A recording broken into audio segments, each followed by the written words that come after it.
Welcome to me, where suspenseful, thrilling, and mysterious stories will draw you into a world where the lines between reality and fantasy seem to blur. When the night falls, when all the sounds gradually quiet down, leaving only your own heartbeat and breathing, that's when these stories begin. Tensions, unsolved mysteries, moments that will make you hold your breath in fear or curiosity, all are waiting for you ahead. Find a comfortable seat, dim the lights, and let this sound guide you on a journey that is not for the faint of heart. I want each of you to leave a comment sharing where you are in the world. And if you are enjoying the episodes, don't forget to give a like and subscribe to the channel now. Relax. Are you ready? If so, join me in the first story right now. Storm Emmett. TW Death of Humans and Animals. Storm Emmett, from her elevated position in her fishmonger shop, Kellen could oversee the town, the harbor, and the storm beyond. She pressed Pa's binoculars against the shop's rear window and studied the waves in the English Channel, churning as though they were being stirred within a giant cauldron. Darkened clouds blotted out the sun, giving the impression that it was night rather than the middle of the afternoon. A lone fishing trawler plowed into a gray wave in a desperate attempt to reach the shelter of the harbor, the lights of the vessel flicking in and out of view. Feeling a pang of pity for the crew of the trawler, Kaylin turned her attention to the harbor. The beach was invisible, submerged beneath the waterline. The storm ripped a garish flag, depicting a cartoon sun wearing sunglasses, free from the ice cream kiosk on the seawall, and tossed it into a breaking wave. The few vessels in harbor, with any exposed fabric rippling in the wind, strained at their mooring lines. As the trawler rounded the seawall and entered the limited safety of the harbor, Kaylin glanced over her childhood home. So far, the storm had stripped most of the aerials from their rooftops and had collapsed half a dozen chimneys. But there would be worse to come. She could remember when Port Carrick had been a quaint fishing village, most well known for its natural harbor, and later its Victorian lighthouse. She glanced at the lighthouse, now considered a Grade 2 listed building, as the ship skirted by its base, and wondered what the Victorians and the generations before them would have thought about this storm.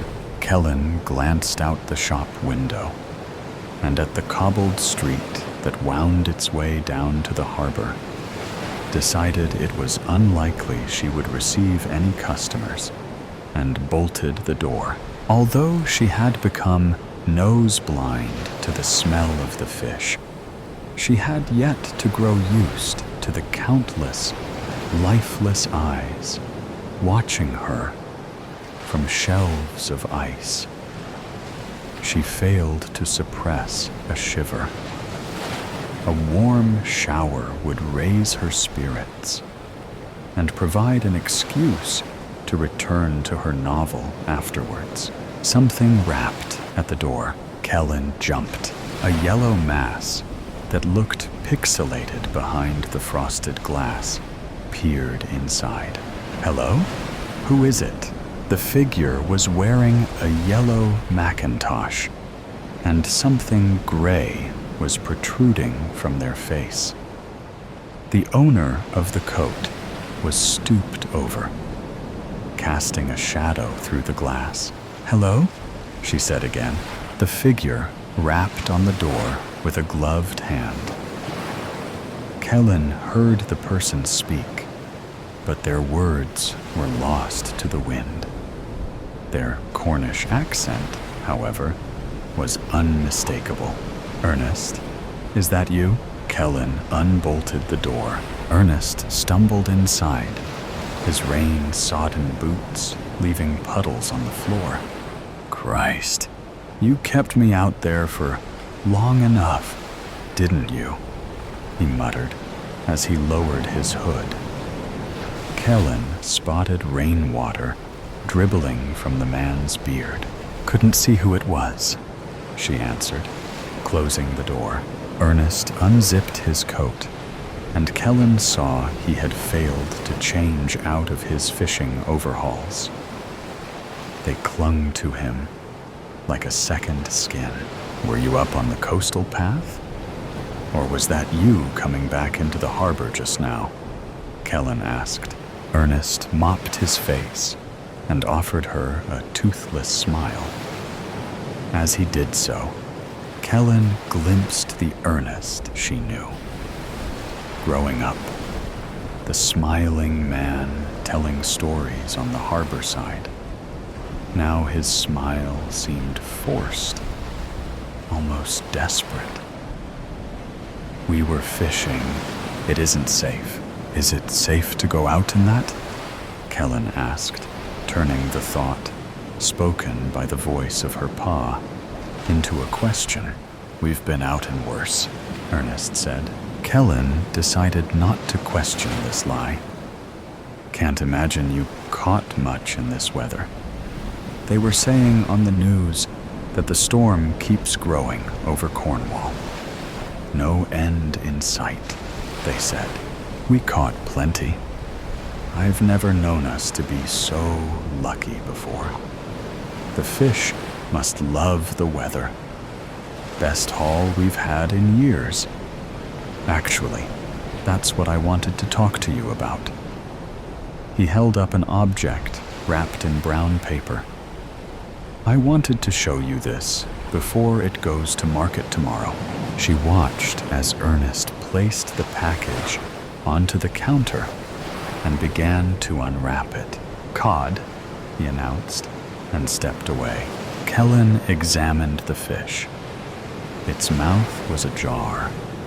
Its dull silver skin was flecked with tints of orange. "Right," she said. "It'll go lovely with chips, I'm sure." "What's it has fangs?" "What?" "Look." Ernest stuck his index finger into the fish's mouth and peeled back the lips. 2 teeth, so large, Kellen could have called them tusks, protruded from the fish's lower jaw. She failed to suppress a gasp. "It looks like a vampire," Ernest said with a dry chuckle. "What's caused that then?" "Dunno. Might be a freak of nature." "Vampire cod. Is there such a thing? Anyway, I wanted you to see it. That's all. Unless you want it."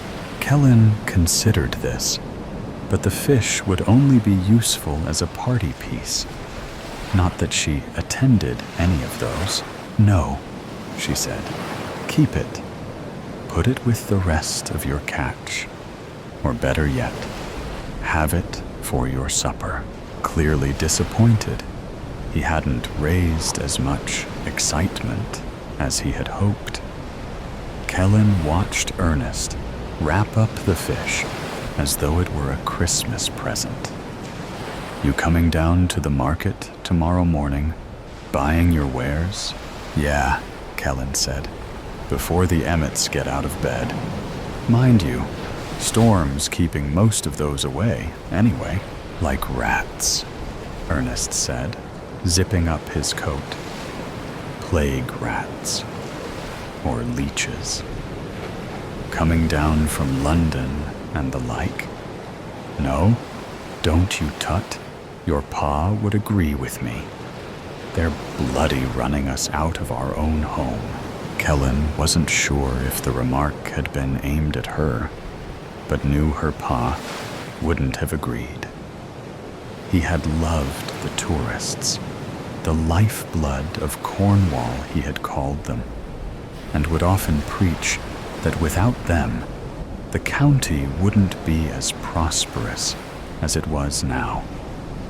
It had been his idea, although he hadn't had time to implement it, to send the fish to London via train rather than selling them locally. It was essential to keep the shop afloat. She wondered what he would think of the storm. "I'll see you tomorrow," Kaelin said, before Ernest could speak, and closed the door behind him. Kaelin woke the following morning exhausted. The storm was anything but. On her walk down to the market, she was surprised to find that her shop had remained undamaged, while the rest of the village had not been so lucky. Both the primary school and new town hall had been struck by lightning, leaving blackened, scorched marks on their roofs. More chimneys had been felled, in addition to several dozen roof tiles. The content of the village's drains had spilled out onto the streets. Two builders were arguing at the base of the lighthouse, beside a van containing building supplies, their argument turning into a brawl as she passed. Kaelin hurried on after learning Ernest had already left for another day's fishing and placing her order. She returned to her shop and continued her novel until she spotted a yellow figure hurrying up the hill that evening, hood lowered against the rain. "Got another one," Ernest cheered as he entered. Kaelin placed her book onto the counter. "Another what? Cod with fangs?" "No, but similar." Ernest opened the brown parcel in his hand and dropped something that looked like congealed jelly onto the counter with a splat. Kaelin snatched up her novel. "Is that a squid?" she asked, studying the array of tentacles. "An octopus," Ernest beamed. Kaelin stared at the dead creature. Its bulbous head swayed from side to side, like a king cobra. Tentacles lay out in every direction across the counter, which was now covered in a layer of salt water and ink. Kaelin poked at one of the lifeless suckers. "It's wrong," her pa's voice said. "Unnatural. You don't get octopuses off Cornwall," she said. "You do sometimes. Very rare, though, and never this big. But look, it has an extra arm." "What?" Kaelin counted. "Oh my God, a 9-armed octopus," she muttered. "I've never seen the like." "Wrong," her pa's voice said again, filled with a sudden sense of revulsion. Kaelin took a step away from the counter. "It's that storm," Ernest said. "It's brought all sorts in. We're making a killing out there." As he spoke, Kaelin heard a distant crash and felt the ground tremble. She suspected that a tree had blown over on the coastal path. "Did you hear that?" But Ernest hadn't seemed to have noticed. "I might donate it to the RNLI station, see if they want it on display.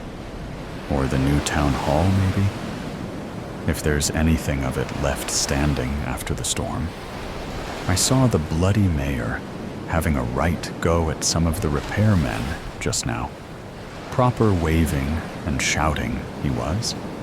The builders were going on about some Celtic graves they were told to dig over or something. Should have called in some specialist, they were saying. I don't know. Anyway, we brought some more fish in, me and the men. We're going to do a night fishing trip, so there might be more fish for you to buy tomorrow. Unless, of course, you want to send it up to those fancy hotels in London. That's what they're saying down in the market. That we're not good enough for you. That's where the money is, Kaelin explained. But Ernest had started ranting again. Your pa, if he could see you now, would be disgusted. Do you know that, girl? He would have been sick.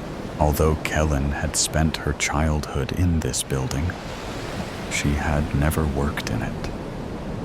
Now she wished she had paid more attention when Pa was discussing margins and cost-cutting measures. He died. She had returned from London, discovered she had inherited the shop, and felt the weight of his legacy land across her shoulders. It was his idea, Kaelin began. A traitor against your own home, running up to London. Listen, Ernest, I don't want your octo. Ernest snatched up the dead creature, bundled it back into the parcel, and fled the shop. Kaelin, wondering if storms could affect human behavior in the same way it could affect animals, bolted the door behind him. Just in case, when Kaelin opened the shop the next morning, she saw that the cobble street outside had been transformed into a miniature river. A brown torrent of water washed its way down the coastal path, round the street, and disappeared towards the harbor. Hurrying up the flooded street, waving his arms, was Ernest. Swearing, Kaelin snatched up her coat and left the shelter of her shop. "What are you doing?" she shouted, as Ernest continued to stagger towards her, his arms spinning to maintain his balance. She felt the rain penetrate her shirt and shivered as droplets ran down her spine. "If you fall, you'll be washed away." "Beach," Ernest answered, pointing down to the harbor. "What?" Ernest's mouth moved, but only half the sentence reached her. "Washed up on the beach." The wind stole his words, and the hammer of the raindrops was so loud that the sound created reminded Kaelin of white noise. "What is? What's on the beach?" Kaelin thought she heard the word whale in his reply, but couldn't be sure. "What's on the beach?" she asked again, bellowing over the wind. "Everything. Fish, crabs, debris, the lot. The tide has brought tons of stuff. Everyone's helping themselves."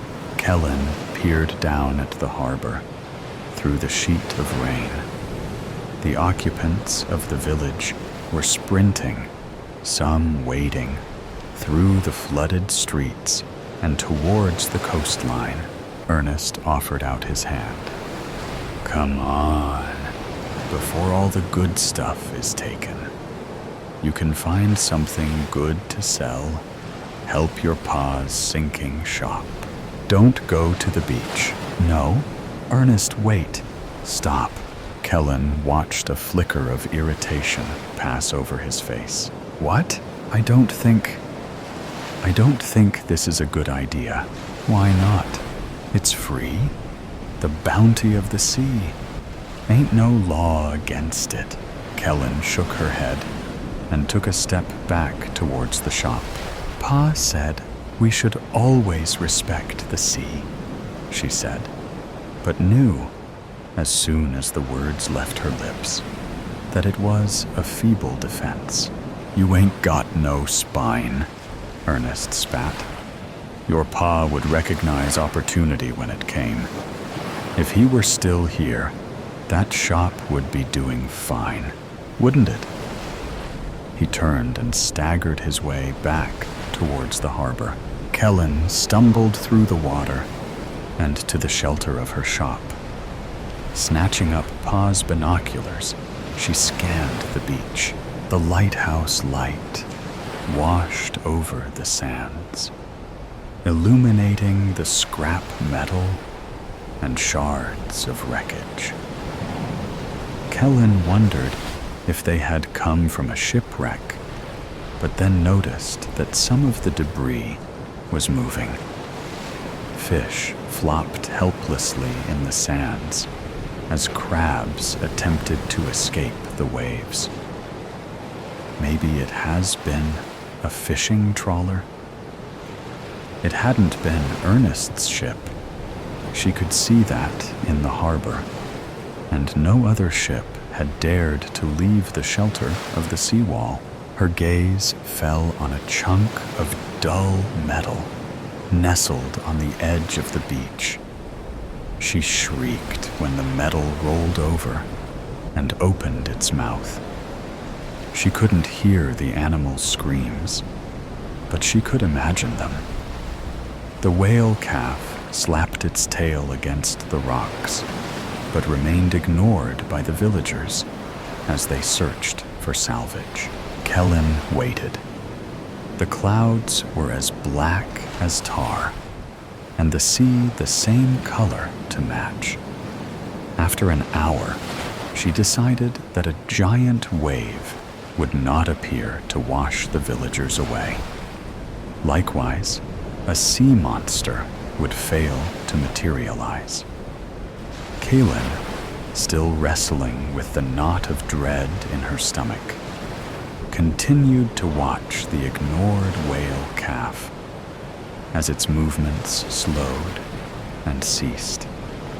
The humans passed around the carcass, either oblivious or uncaring. "It's what the storm wants," her Pa's voice said again, and no matter how much she tried, she couldn't ignore him. "It's what the storm wants." Kellen spotted Ernest's ship leaving the harbor. The lighthouse began to lean. Ernest's ship disappeared under the collapsing tower and was replaced by a silent plume of water. The plume turned into a wave and began to advance. Kellen screamed. The beach vanished in an instant. The marine life reclaimed. The sea wall broke within seconds. Moments later, the harbor was destroyed. The ships at anchor swamped or cast aside as though they were children's toys. The occupants of the village were washed away, their screams stolen by the wind and salt water. The RNLI station was submerged from view. Kellen, fully realizing how pointless it was, bolted her shop door shut. The roof of the new town hall crumbled, disappearing behind the row of cottages.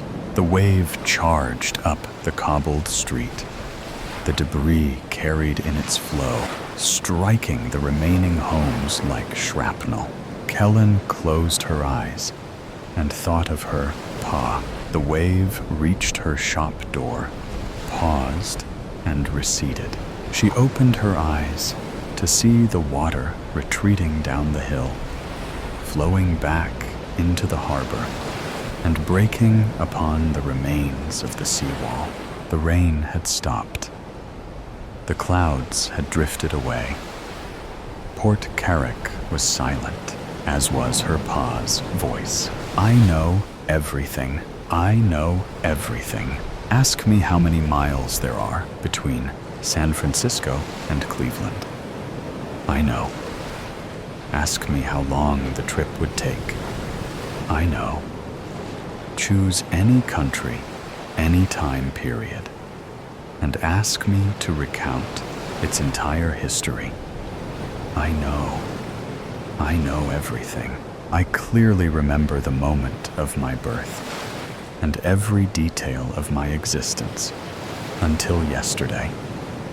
What I cannot recall is what happened over the past 12 hours and 9 minutes. It is now 10:03 a.m.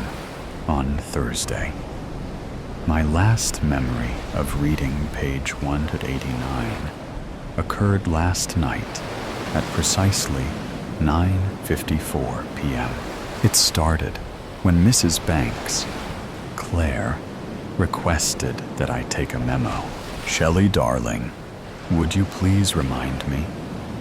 Request budget meeting with Charles. Sign divorce papers and send to attorney ASAP. Scheduled for 11:15 on Friday. I have made notes, Claire. I will ring your phone with reminders. Thank you, Shelley. You've always been there for me, you know." She half smiled at me, her head slightly cocked to the side, as if wanting to say more. She stared exactly 3.2 seconds longer than usual, which I found curious. Perhaps she had realized that her words hinted at affection, and there was no point in showing affection to me. I do not show affection. "Claire, we will need to leave exactly 23 minutes earlier tomorrow morning," I told her. "There will be much traffic because of the snow." Yes, of course," Claire answered, looking anxiously out of the window, her short blonde locks appearing silvery in the reflection. "I have cleaned the snow from around the house. I will do so again during the night, so it will be clear when we leave for work. Thank you, Shelley." Claire did not turn around. Is it supposed to snow all night? According to various reports, the snow is scheduled to end by 1:00 a.m. "Oh, okay, that's good," Claire said, still gazing at the snow drifts. I completed tidying up the living room and retired to my chamber. After the long day, I very much needed to recharge. At 9:52 p.m., I sat down in my usual chair, plugged in the power cord, pulled the cord of the lamp, and reached for a new book. In my quest to be a better companion to Claire, I had taken up the habit of reading throughout the night. As she slept, I usually educated myself so that I could discuss with her the following day. Although I easily had online access to every piece of information I could want, I frequently consulted the bound books that Claire insisted on collecting in her spacious library. Over the years, the collection had grown to precisely 4,573 books. Since Claire loved stories, but did not have much free time after work to read, I often read a volume so that we could discuss it the next day. Over the years, I have perfected my speech patterns and inflections to align closely with hers so that she is most comfortable in our conversations. Claire always asked me about what I had read as we drove, during lunch, or after dinner. Sometimes she requested that I recite passages for her. Other times, a summary sufficed. She enjoyed dissecting story plot lines and characters, arguing philosophical questions, and considering historical perspectives. Ours had been a pleasant relationship over the course of her life for 51 years. Most of the time, it was just the two of us, except for some interruptions over the years. There had been a Mr. Banks, but he had finally filed for divorce last month. Fool. Did he really think Mrs. Banks would choose him over me? She had not always been Mrs. Banks. For most of her life, she was Claire Perez. I had watched her toddle around her parents' lonely mansion while they jetted around the world on business trips. I had seen her through the rebellious teenage years and followed her as she embarked on silly adventures. I had helped her through college and graduate school, always attempting to make her life just a little bit easier. Later, I had been by her side as she built her investment company, layer by layer, year by year, into the mega million-dollar enterprise it was today. I had assisted Claire over the years through breakup after breakup, as each new man in her life had disappointed her. William, the jeweler, Enrico, the attorney, Gustav, the stockbroker, and yes, I had seen her through the deaths of two particularly stubborn beaus, Tom, the architect, and Bob, the surgeon. I had allowed this latest, Stanley Banks, the professor, to marry her because she told me she was truly happy with him. I did not perceive him to be a threat at first. He had held on the longest. 1 year, 2 months, 5 days, 11 hours. The day they met at the beach, I thought he might be trouble, but I was sure I could handle him. Shelley, come meet Stanley. Oh my gosh, he saved my life. I swam out too far, but luckily, this handsome man swam out to save me. I, of course, would have been present to save Claire had she not requested I return to the car to retrieve her sun hat. Thank you, Stanley, I said. Your heroism is much appreciated. They were inseparable from that day. It was an adjustment when he moved in with us. Stanley encouraged Claire to read her own books, and they frequently sat in the evenings going over literary passages and discussing history and philosophy. I did not appreciate Stanley taking over my job. They went to plays and museums. I am quite capable of accessing such information, but they did not want me to do so. They went to vineyards for wine tasting. I do not drink wine. When I explained I could not partake, Claire smiled and told me it was all right. She insisted this would be a good time to find some hobby of my own to do. She did not understand that for 51 years I have existed merely for her.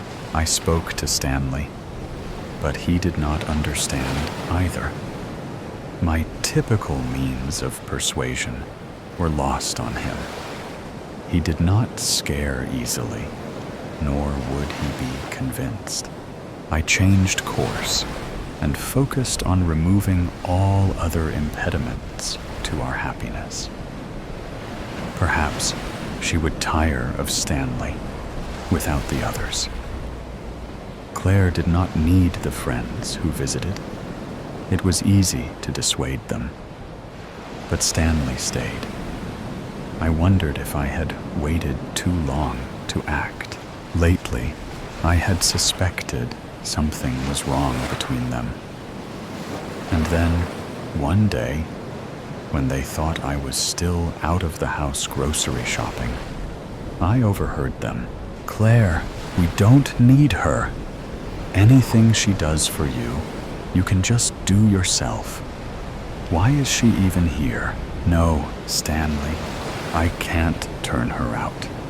Shelley has been with me since I was an infant. That doesn't mean she has to stay with you constantly. And honestly, I'm uncomfortable always having a third wheel around. It's like having a chaperone, or like having two wives. I don't care. Shelley stays. I'm not talking about this anymore. Claire, I'm not sure how much longer I want to deal with this. It was the opportunity I had been waiting for. After that, it was not difficult to persuade Stanley to move out. Claire and I resumed our previous routines. I did not question her, nor did she mention the cause of the breakup. She did not know I had overheard their argument. She did not know of many things I had done. In the past, after the others, life had gotten back to normal rather quickly. But Mr. Banks was different. Although Claire had tried to act happy, I sometimes felt that she was not being truthful about her feelings. She often seemed anxious and preoccupied. No matter. She does not need him. She has me. This morning, I open my eyes and jump up with a start as I realize it is 10:03 a.m. on Thursday. Claire was due at work an hour ago. I must wake her and drive her to the office. I stand up and instantly reach for the edge of the table to steady myself. This has never happened to me before.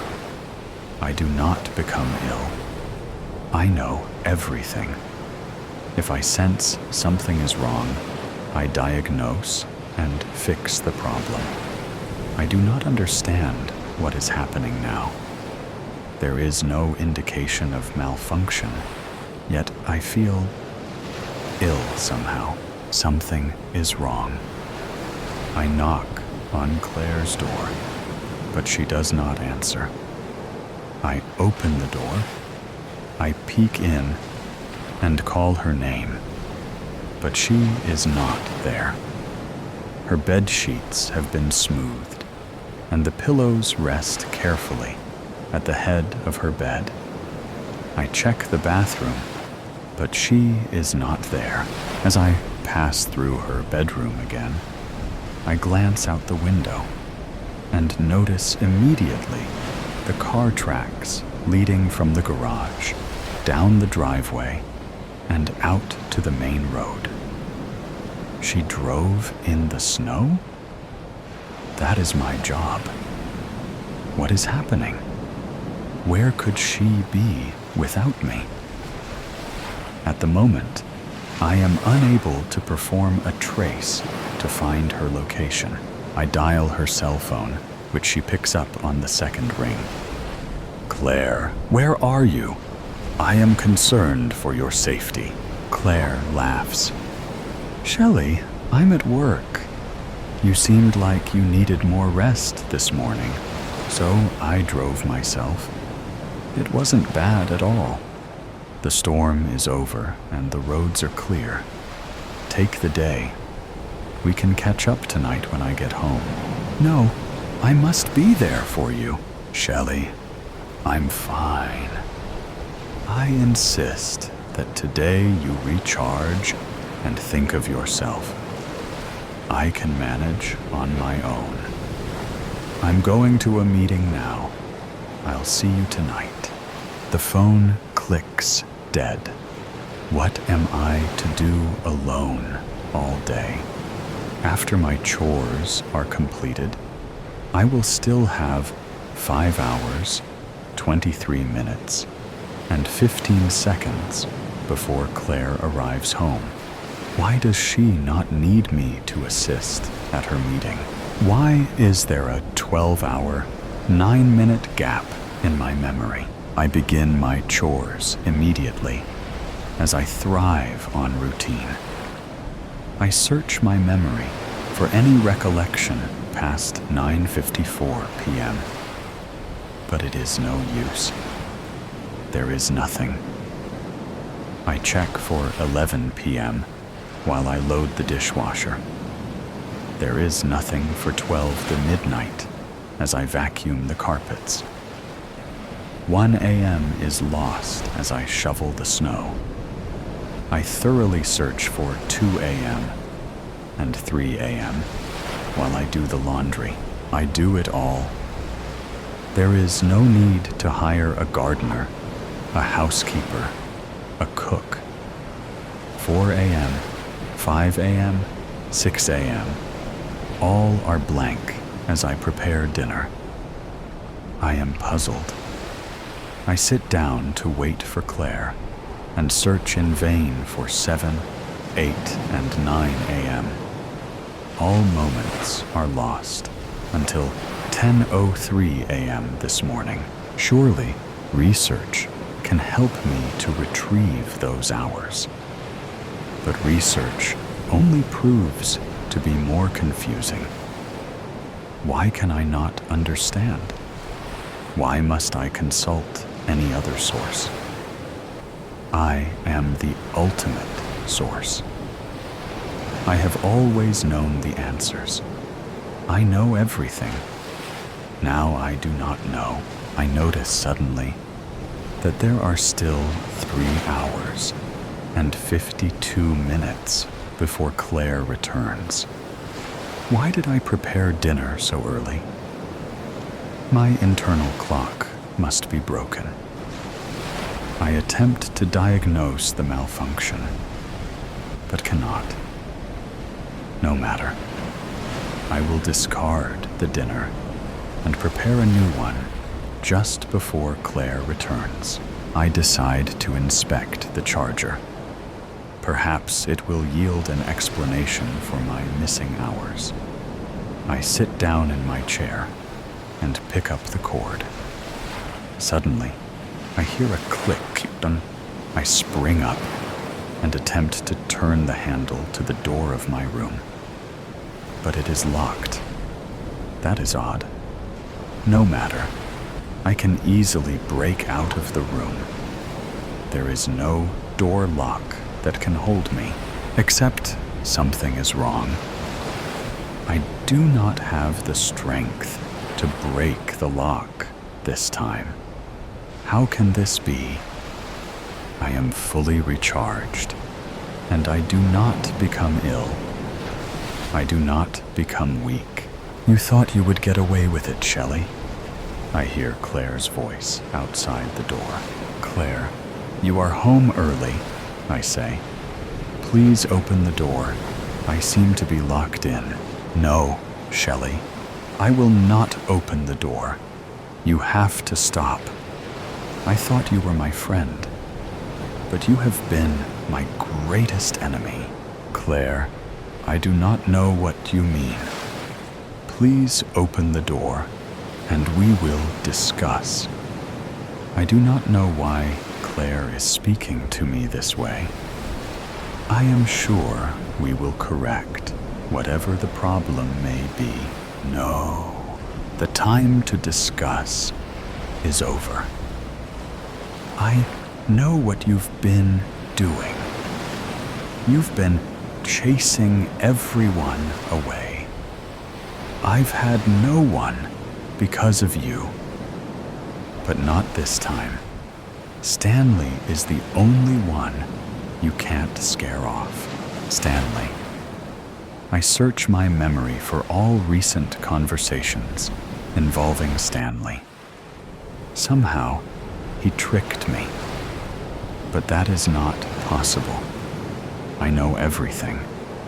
I can account for every word spoken in this house, every action taken, everything that has happened for 51 years. Except for the past 12 hours, 9 minutes, I hear Stanley's voice in the hall, and I instantly know that he is responsible for those lost hours. What did he do? How could he know more than I do? It is not possible. I know everything. Stanley, I say, we can start over. I am sorry for my actions. Shelley, you are too dangerous to be allowed to continue. We've called the authorities. Stanley says, but how did you do this? I am confused. You are so consumed with Claire that you never bothered to find out about me. Stanley continues. I teach history now, but my previous career was in computer programming. I specialized in cybersecurity. I guess you don't know everything, after all. Claire adds, I only wanted to protect Claire. Open the door. It will be all right. If they will just open the door, I can persuade them. But neither Claire nor Stanley answers me. I hear them walking down the stairs. I hear the front door open and close. And I hear them get into the car and drive away. They will not go far. After all, I am everything to Claire. I do it all. She will not function long without me.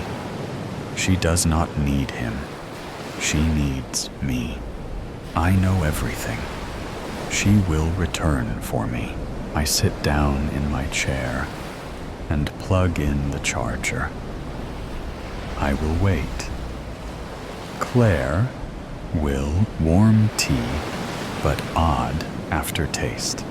The overgrown azaleas, camellias, and kudzu-covered trees engulf my grandmother's old country house with its petite porch and large windows. Perfume from the spring garden swirls around in the late morning air. After knocking on the door, my Aunt Arlene opens it slowly, and the smell of fresh cinnamon rolls escapes from the faint teal door. By the looks of the house, Arlene has not kept up appearances, nor simple maintenance. The paint's peeling, boards broken on porch, and even shingles missing from the roof are major issues I calculate in my first 5 minutes here. My aunt inherits the house after Nan, my grandmother, who died under questionable circumstances. Come in, my sweet boy, Aunt Arlene says as she waves me in. I'm so glad you came. I haven't seen my Aunt Arlene since my father's service. She hardly spoke to anyone there, and her reasoning is it's her only bother, and losing him meant she is all alone now, even though I'm still here. It causes her such great pain she didn't even come to the reading of his will.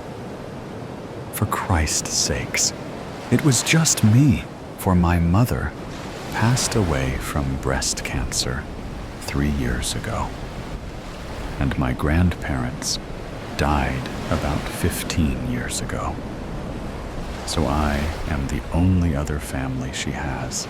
She shuffles across the vestibule towards the front sitting room. The morning sun bakes the overly stuffed room. Please have a seat, my dear. She motions towards a chair near a coffee table. Then she sits across from me on a satin love seat. Underneath the sugary sweet smell of rolls lies a stale, almost mildew stank that stings my nose. The coffee table has stacks of mail and smut novels, along with a sterling silver tray with tiny teacups, sugar dish, and dessert plates. Over the fireplace, cobwebs blanket the matching pair of candelabras, with a trail leading to dancing figurines, which are broken in this place and that. I'm sorry about your father, she says, while her jowls jiggle among a slit mouth. She brings up a handkerchief to the corner of her lips. Her head and hands shake a bit, as if she's strung up by marionette threads and the puppeteer isn't paying attention. I'm sorry as well. I know you and Dad were so close, I add. When I adjust my khakis pants, a loud pop comes from the chair cushion. So I gently lean back with my hands on my knees to avoid moving again, just waiting for the chair to cave in. Aunt Arlene straightens her lace collar on her well-pressed dress, like she didn't hear the my ass breaking the chair. You know your parents always wanted to give you a little sister, but I believe your mother only wanted a girl she could dress up in fancy little dresses. Arlene sighs. She tinkers her dainty gold watch on her wrist. It's so small, I doubt she could even read it. This place seems to have paused the minute my grandpap died. Even the grandfather clock in the corner, which keeps eternal hands at 10 and 2. I don't know how old my aunt is, but when I was little, I would pretend that she was like 110. She carries herself all hunched over with gnarled hands that look like they don't even open anymore. The hair she keeps in perfect curls tight to her head, with the typical old lady hat adorning the top with the matching gloves. She is defiantly older than my father, by 20 years at least, because the endless griping over his birth. Aunt Arlene would have been an only child if it wasn't for him. Then, being a boy, my grandparents adore him and spoiled him to no end. When they became adults, he was given the family cattle ranch along with the larger homestead. But as I said before, they didn't completely write out Arlene.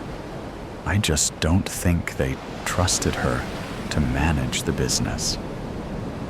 Her anger got the better of her one time, and she threatened my dad that she would get her share by any means. So how are things going? Good, I guess. I'm not sure I'm quite ready to take over the ranch, though, I said. Well, I can understand that. You're still so immature to have such a large responsibility over so many people and money, she says with tight lips. My eyes about popped out of my head, and how can she sit there staring at me as if that's not an insult? You know that I've graduated with a master's in agricultural sciences with a BS in business. And not only that, I've worked for Dad since I could walk. I've spent the last 3 years working on networking and research to increase production. I can feel my face boiling red, for Aunt Arlene knows all of this. She constantly interferes with my dad's decisions to include me in any of the family business. She clears her throat. It's one thing to wrangle calves down in front of a crowd to impress young farm girls.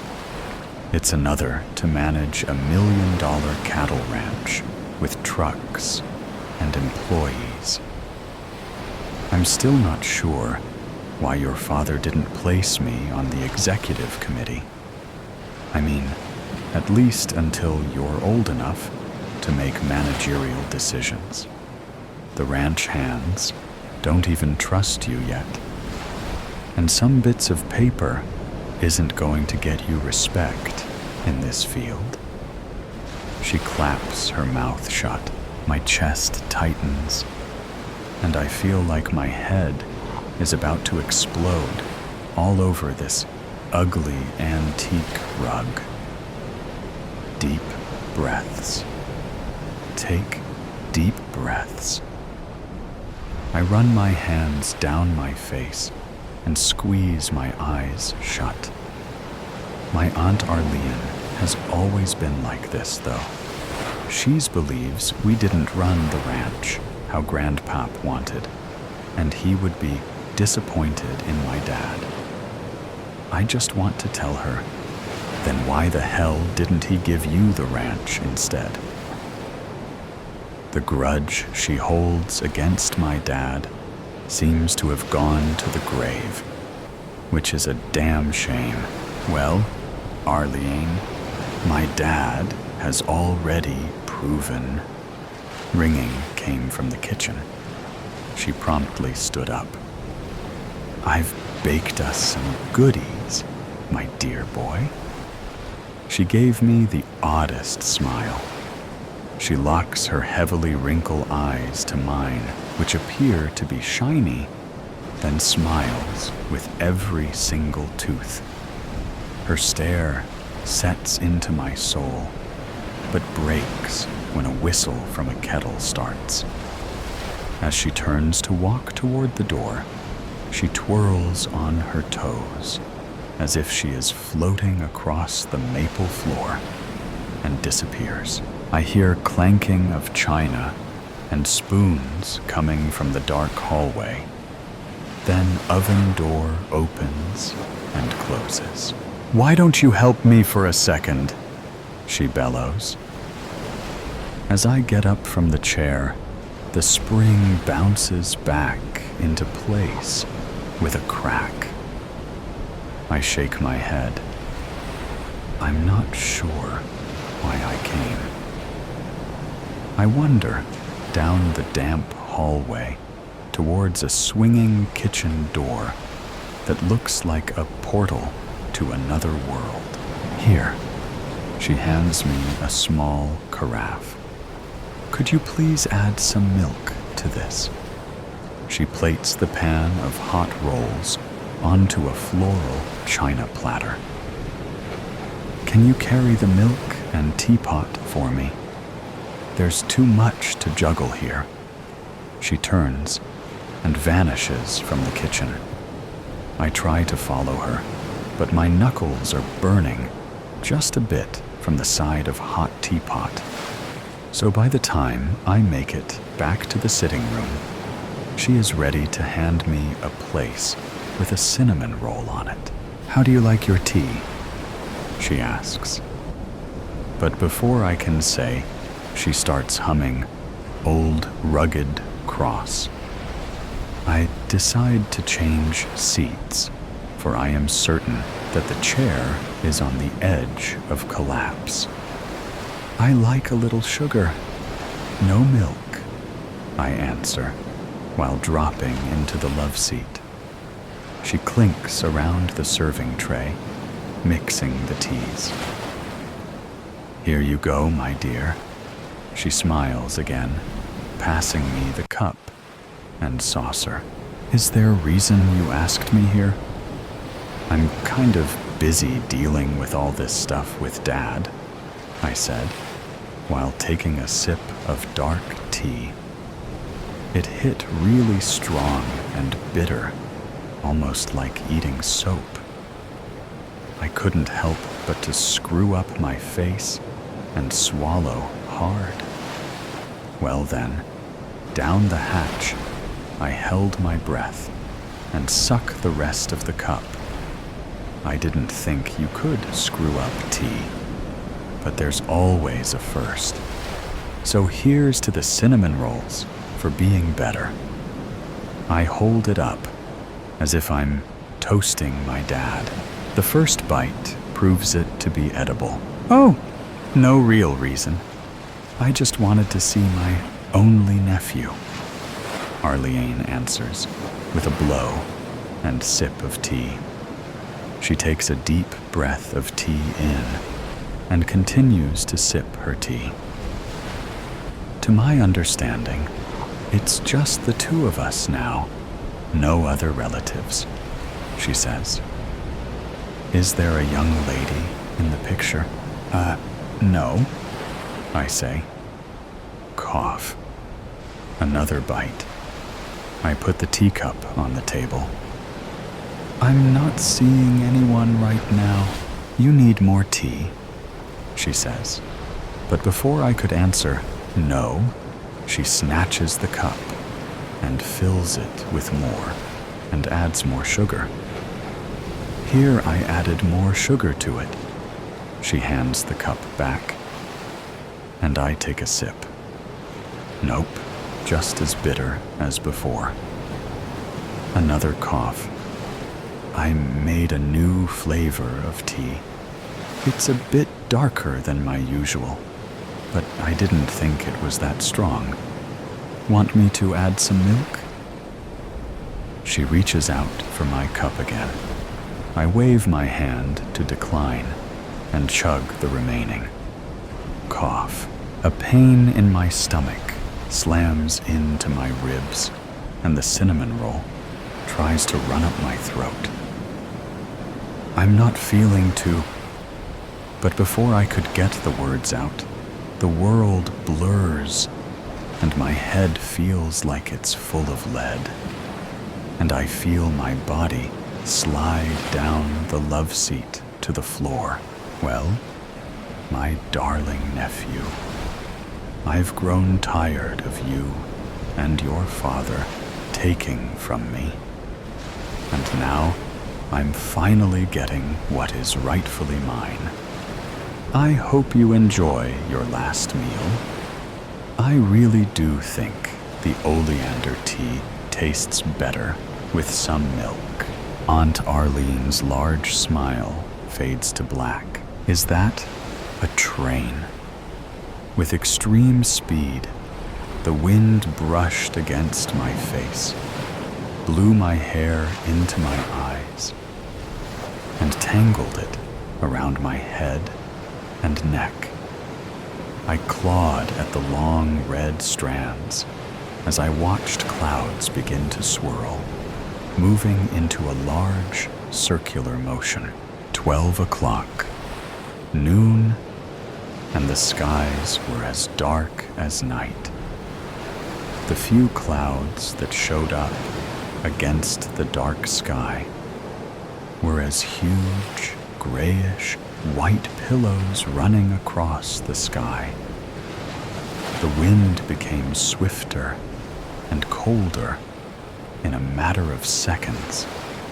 I ran towards the house for shelter as fast as my legs could carry me. Then the rain came.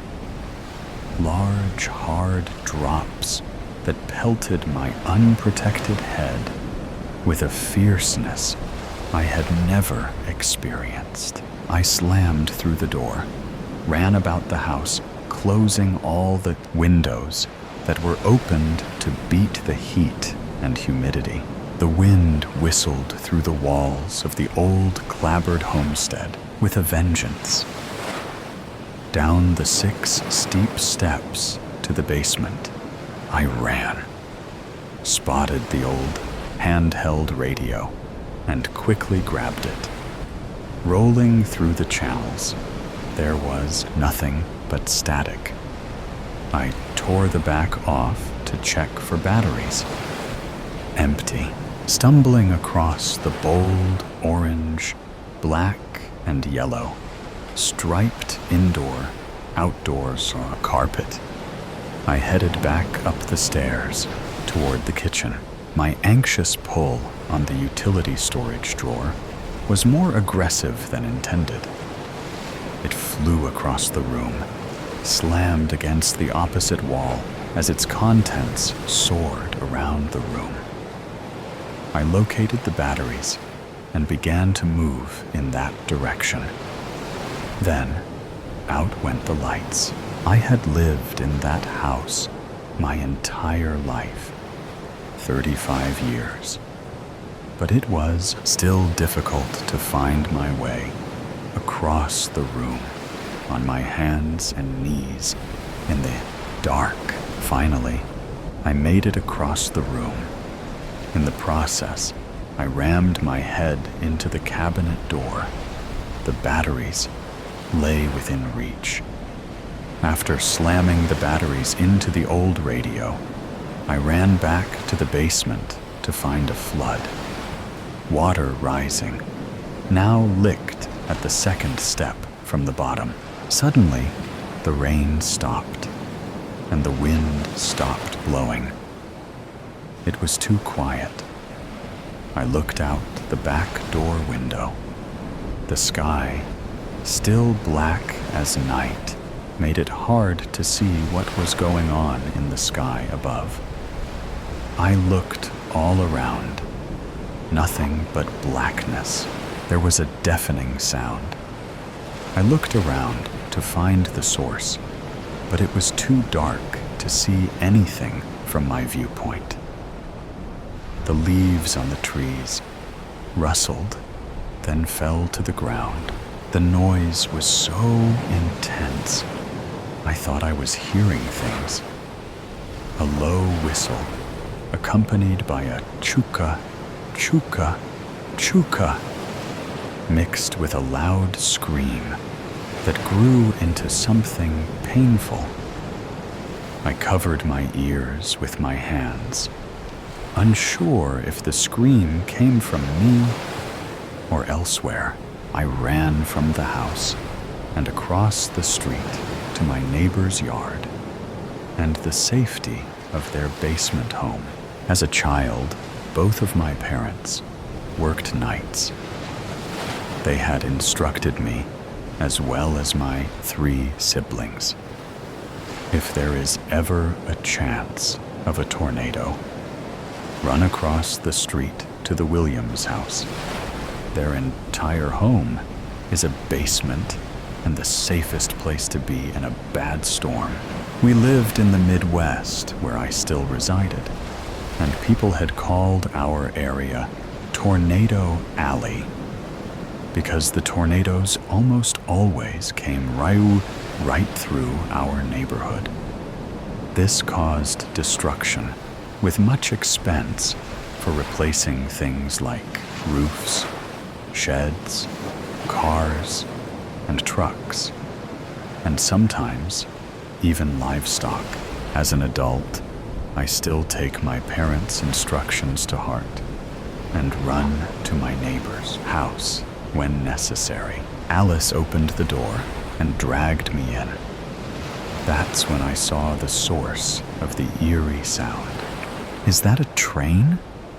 I asked Alice, my neighbor, even as the question sounded ludicrous to my ears. A train in the sky? That was impossible, wasn't it? "No, Opal dear. That's a funnel cloud," Alice answered. "A what?" I looked out the window after she shut the door behind me. "A tornado." She dragged me away from the door. "Come, we must hurry." She rushed us into the middle of the house, sat me on the floor next to a sofa placed against the wall, and covered us with a heavy blanket. The train was now overhead. I remember being in many tornadoes as a kid, but I don't remember hearing anything like the noise I heard then. I was more afraid during that storm than I had ever been before. After the train sounds left and the rain started coming down again, Alice went into the kitchen to make us some sweet hot cocoa with marshmallows. Alice was the daughter of the people that I had run too many years ago, and the cocoa recipe was one of her mom's. I would never have told my own mother this, but it was the best I had ever had. When we heard the all-clear sirens, we opened the door and looked out at the sun-shining afternoon. Alice's yard had no large trees for branches to break off of, or leaves to clutter her lawn. But the family always had a huge garden with potatoes, carrots, lettuce, tomatoes, and many other things like stalks of corn and assorted colors of peppers. Unfortunately for Alice, it looked like there was going to be a lot of canning going on at her house very soon. There were trees that grew to the side of their house along the roadside, but they were evergreens, stout and dense.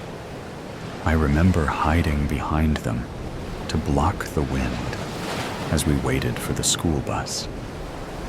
There was an entire row of 6, and on frigid days, other kids would walk to the Williamses' yard just to use the tree block. Sometimes 7 or 8 of us, all huddled there together for warmth. The evergreens were planted there as protection from high winds and storms. It seemed to work. At least it worked that day. I looked across the road toward my house and noticed the roof would need some shingles replaced, something I had learned to do at an early age, since we lost them so many times. Most insurance companies want to charge a premium for living in that area now, due to recurring claims, but it's worth it most of the time. If it's only a few shingles, I normally wouldn't have bothered with the claims. I would just do the job and have done with it. That practice also kept my policy premiums down. When I got home, I toured the house looking for damage, which was aplenty. 2 broken windows. Our shed had blown over the fence into my next-door neighbor's yard, crumbled against one of their trees into a large metal ball. Other than the flooded basement, the rest of the house looked in surprisingly decent shape. The water in the basement would recede in time, and with the application of a little mold repellent, the standing water cleanup should be fairly easy. I now know what a tornado sounds like. I guess I've been lucky over the years. That was the only time I was that close to a tornado. I used to hear stories from folks in the area talking about seeing and hearing a tornado. Each tale was just a little different.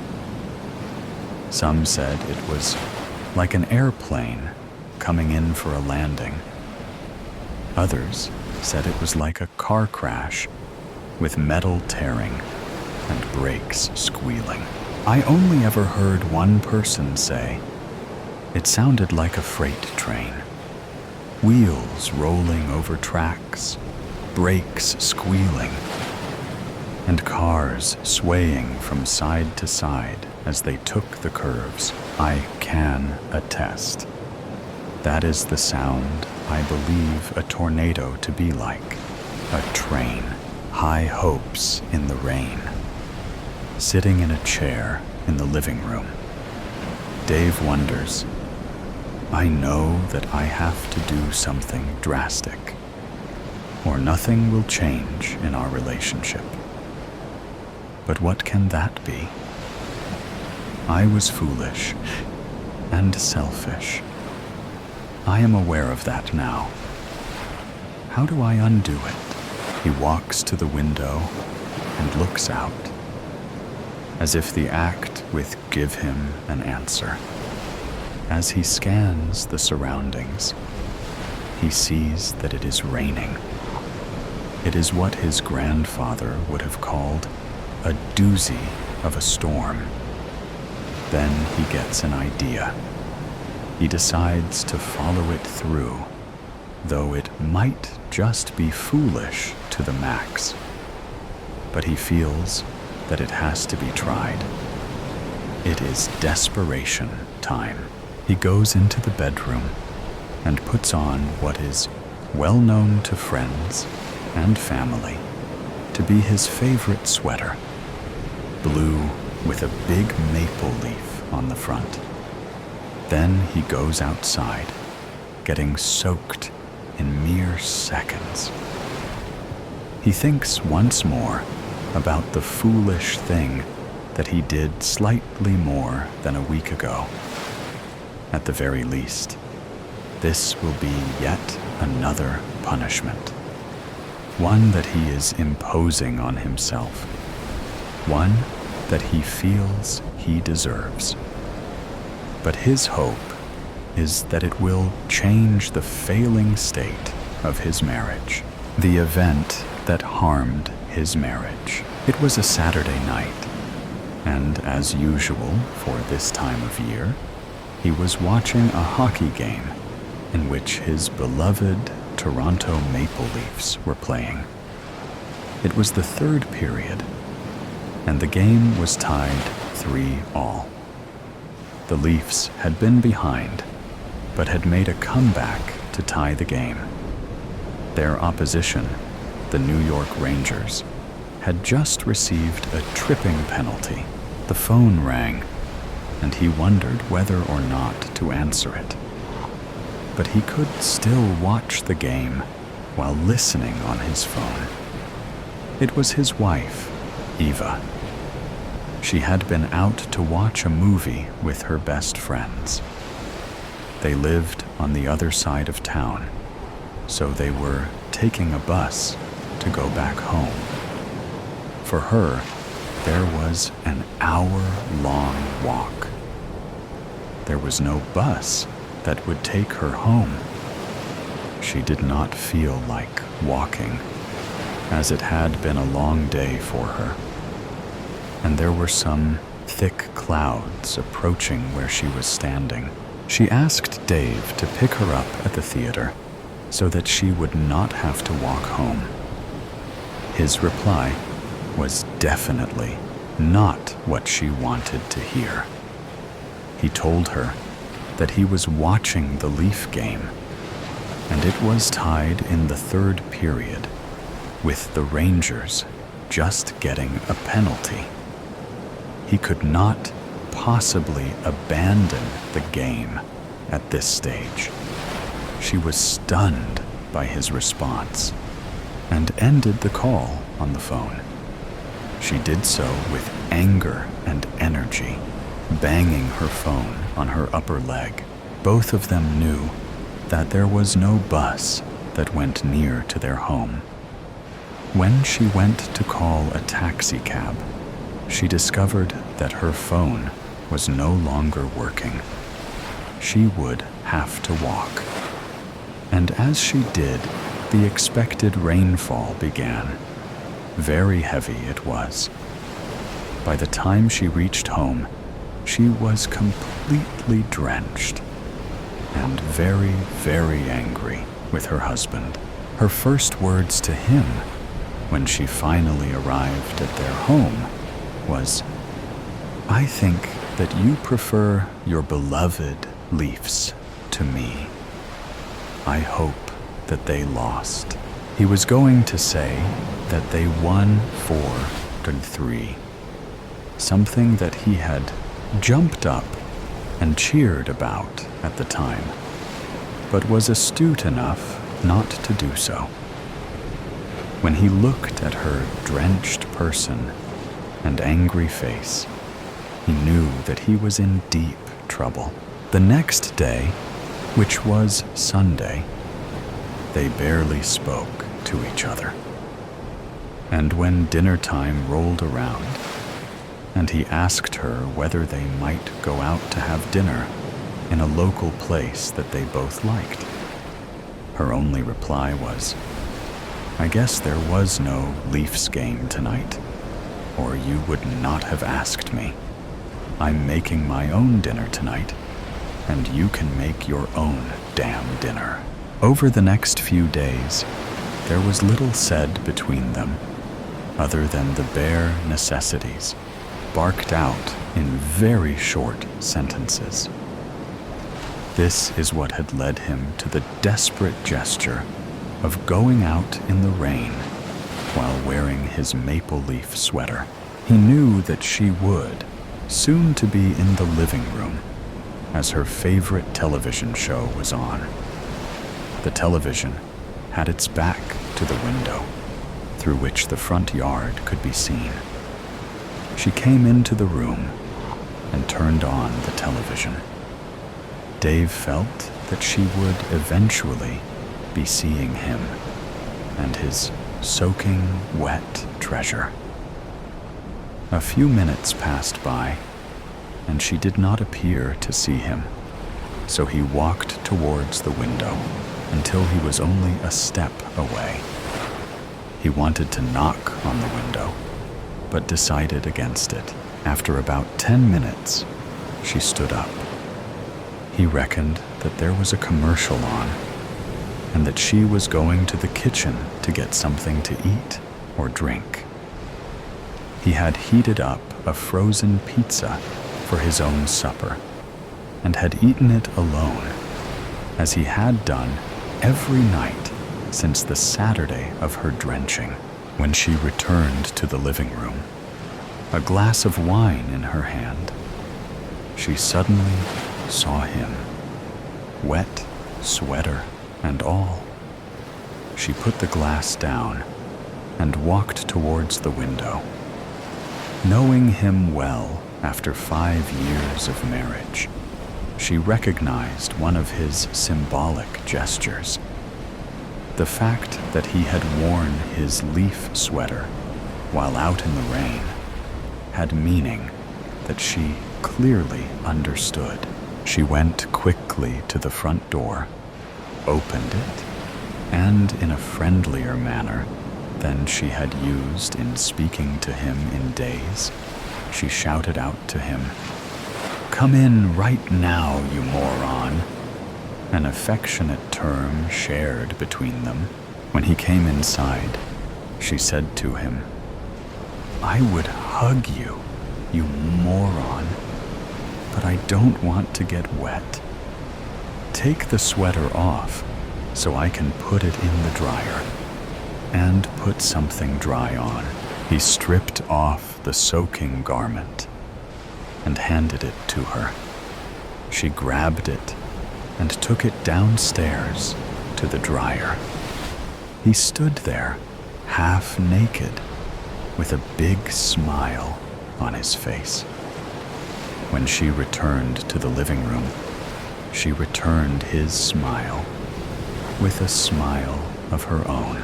He then said, "I was selfish on Saturday. I am so sorry about that. You are way more important to me than a hockey team could ever be. You are in first place.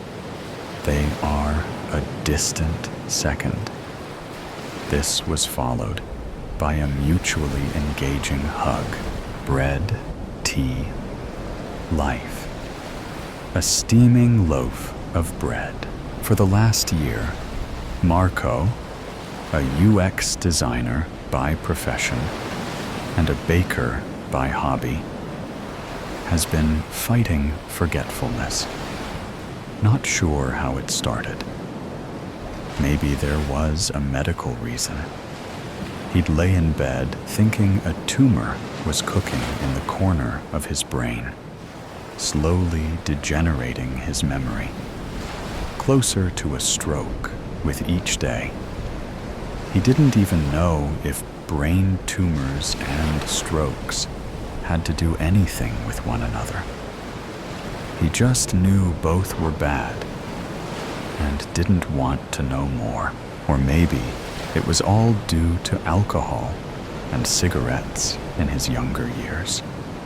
He used to drink and smoke heavily until the bad habits caught up with him at his friend's wedding 3 years ago. He woke up with a hangover, but it was a different type of hangover. His head felt like a malfunctioned computer that worked at 50% of its capabilities. His mind would turn on and off as he was waiting for breakfast. Then, after a fourth time going to breakfast to douse his face in cold water, his brain turned on entirely.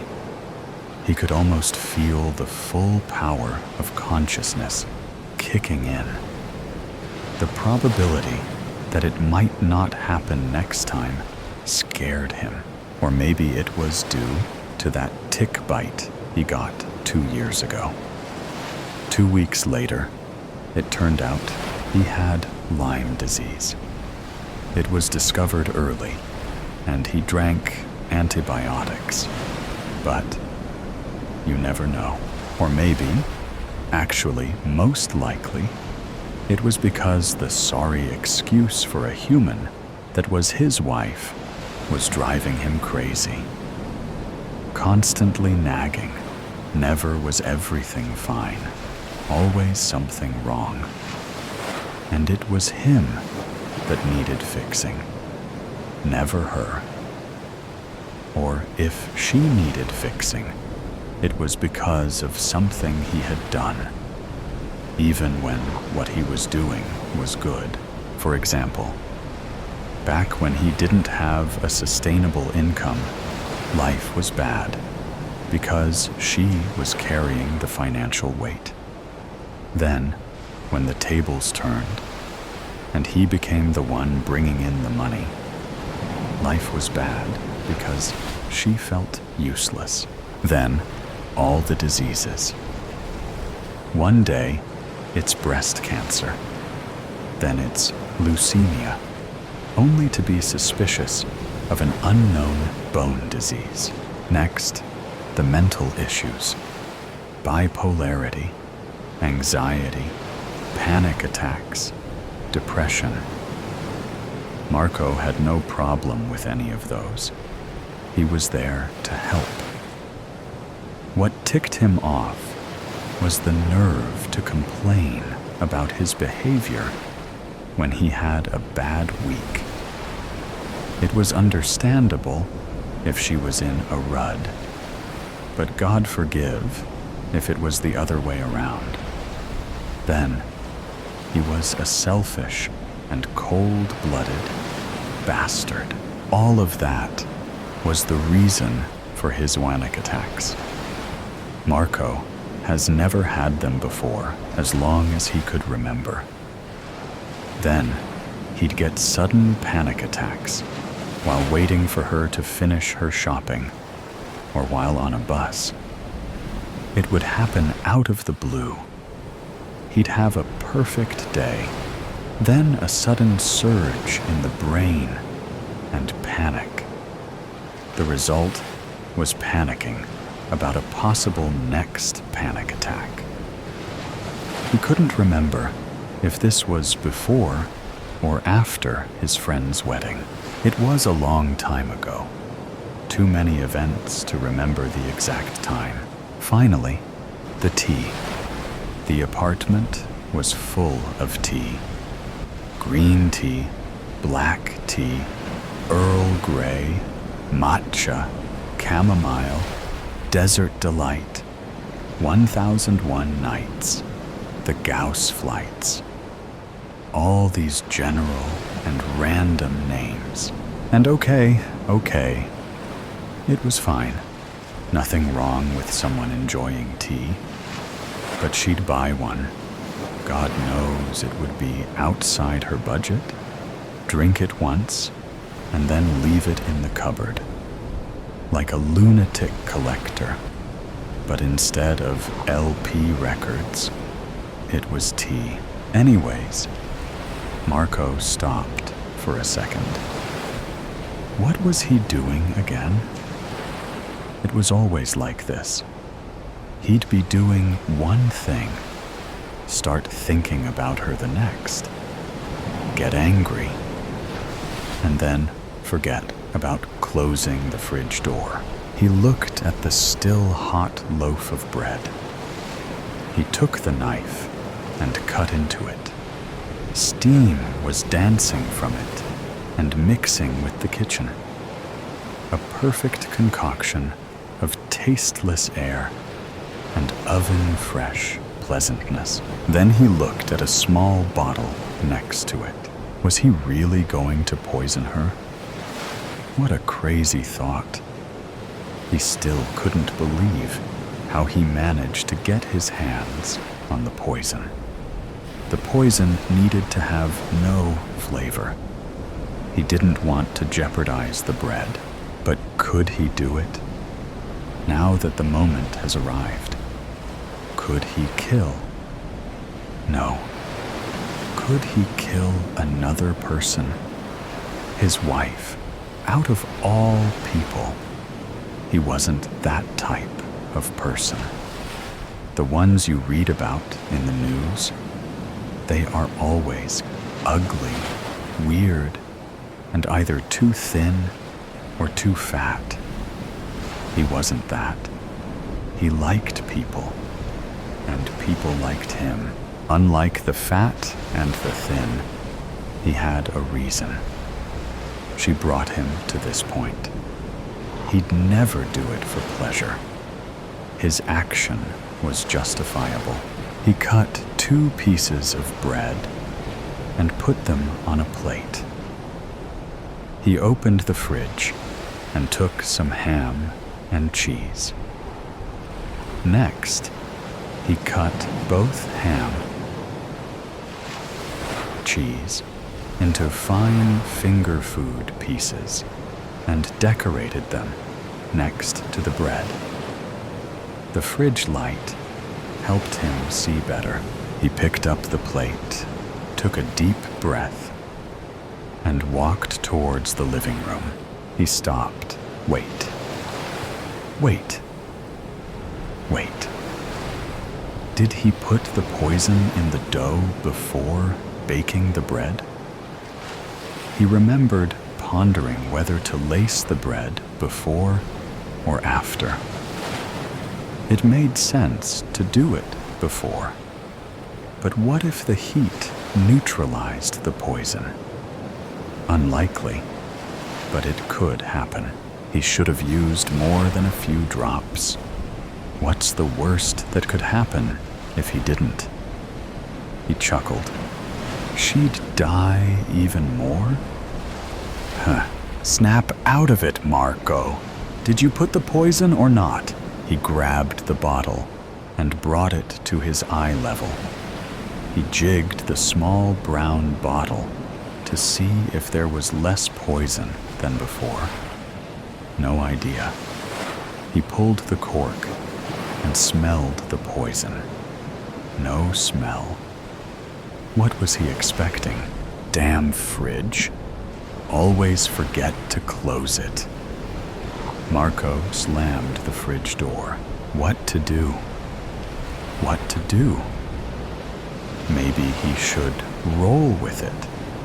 And if it works, it works. If not, he'll try again. No. That means he'd have to hide the poison somewhere in the apartment until the opportunity arrives. He couldn't live with the stress, not with all the cleaning she does every single day. Bake another bread? But what if she arrives while he's baking the second bread, and the first bread is already on the table? How would he explain that? His gaze stopped at the tea cupboard. He grabbed the chamomile, mint, lavender, rosemary, and clove mix, turned on the stove to boil water. 250 milliliters exactly. He shoved a teaspoon into the mix and combined it with water. Then he waited for 5 minutes. The tea was ready. Just don't forget, Collection Day. The hovercraft roared over the tree line, hulking steel against a bruised gray sky. The rotors thrashed, a violent, mechanical pulse, as the collectors, clad in shiny black armor, spilled out onto the cracked earth. "Collection Day," Commander Hu sang, his voice crackling through the comm system and echoing through the steel hull. Khufu stood fast and readied his weapon. The door opened with a hiss as early morning sunlight poured inside. "Unload!" Commander Hu called. Their boots thudded and pounded the floor, first steel and then earth, as the villagers beyond cowered behind huts and crates. The collectors burst forth from the hovercraft like terrible ants, busy and bustling. They moved with ruthless efficiency. One yanked a sack of withered potatoes from a woman's trembling hands. Another snatched a clay pot, its contents spilling onto the dust, staining it a muddy brown. Khufu watched, his stomach clenching. This was once his home. None of them knew that, of course. When you joined the collectors, any life you once had was washed away like soot in the rain. He'd been on more than a dozen of these runs, more than a dozen collection days, each of them vicious, but none like this. Then he saw her, Willow. She stood apart, her chin lifted in a gesture of defiance he remembered so well. Even after all this time, the fire in her eyes was unmistakable. It was Willow, unbent, unbeaten, untamed. Thunder crashed in the distance as a wave of memories crashed over him. It was a collection day, like this one, many years ago. The sun beat down on their bare backs as the two of them, scrawny saplings in a field of oaks, snuck through the tall grass. Mrs. Rosen had fallen ill, so they had hidden away a few armfuls of food and medicine, and were determined to find a place to hide before the hovercraft left. Willow had a knack for hiding. She was always the last caught in hide and seek. But on this day, something gave them away. Perhaps the swaying of the grass as they crawled through it. "Who's there?" A collector's shout, sharp as a blade, shattered the quiet. Fear, cold and slick, slid down Khufu's spine. He glanced at Willow, her eyes wide and dark. He pressed a finger to his lips. "Shh," he breathed silently. Then he stood up, his arms raised. "I'm sorry, sir. It's my aunt. She's sick." "Come here," the collector barked. Khufu stepped forward carefully as Willow crouched frozen. There were some words exchanged, but Khufu could never recall them. Collectors did not permit explanations or negotiations. They dealt only in force. They pummeled him, each blow a dull thud against his ribs, his back, his skull. Then, as he blood mixed with the dirt beneath him, they gathered the food and medicine and marched away. But Willow, hidden amongst the stalks, was safe. "She's a feisty one," a collector crackled. Khufu stared back at him as a light rain began tapping on their helmets.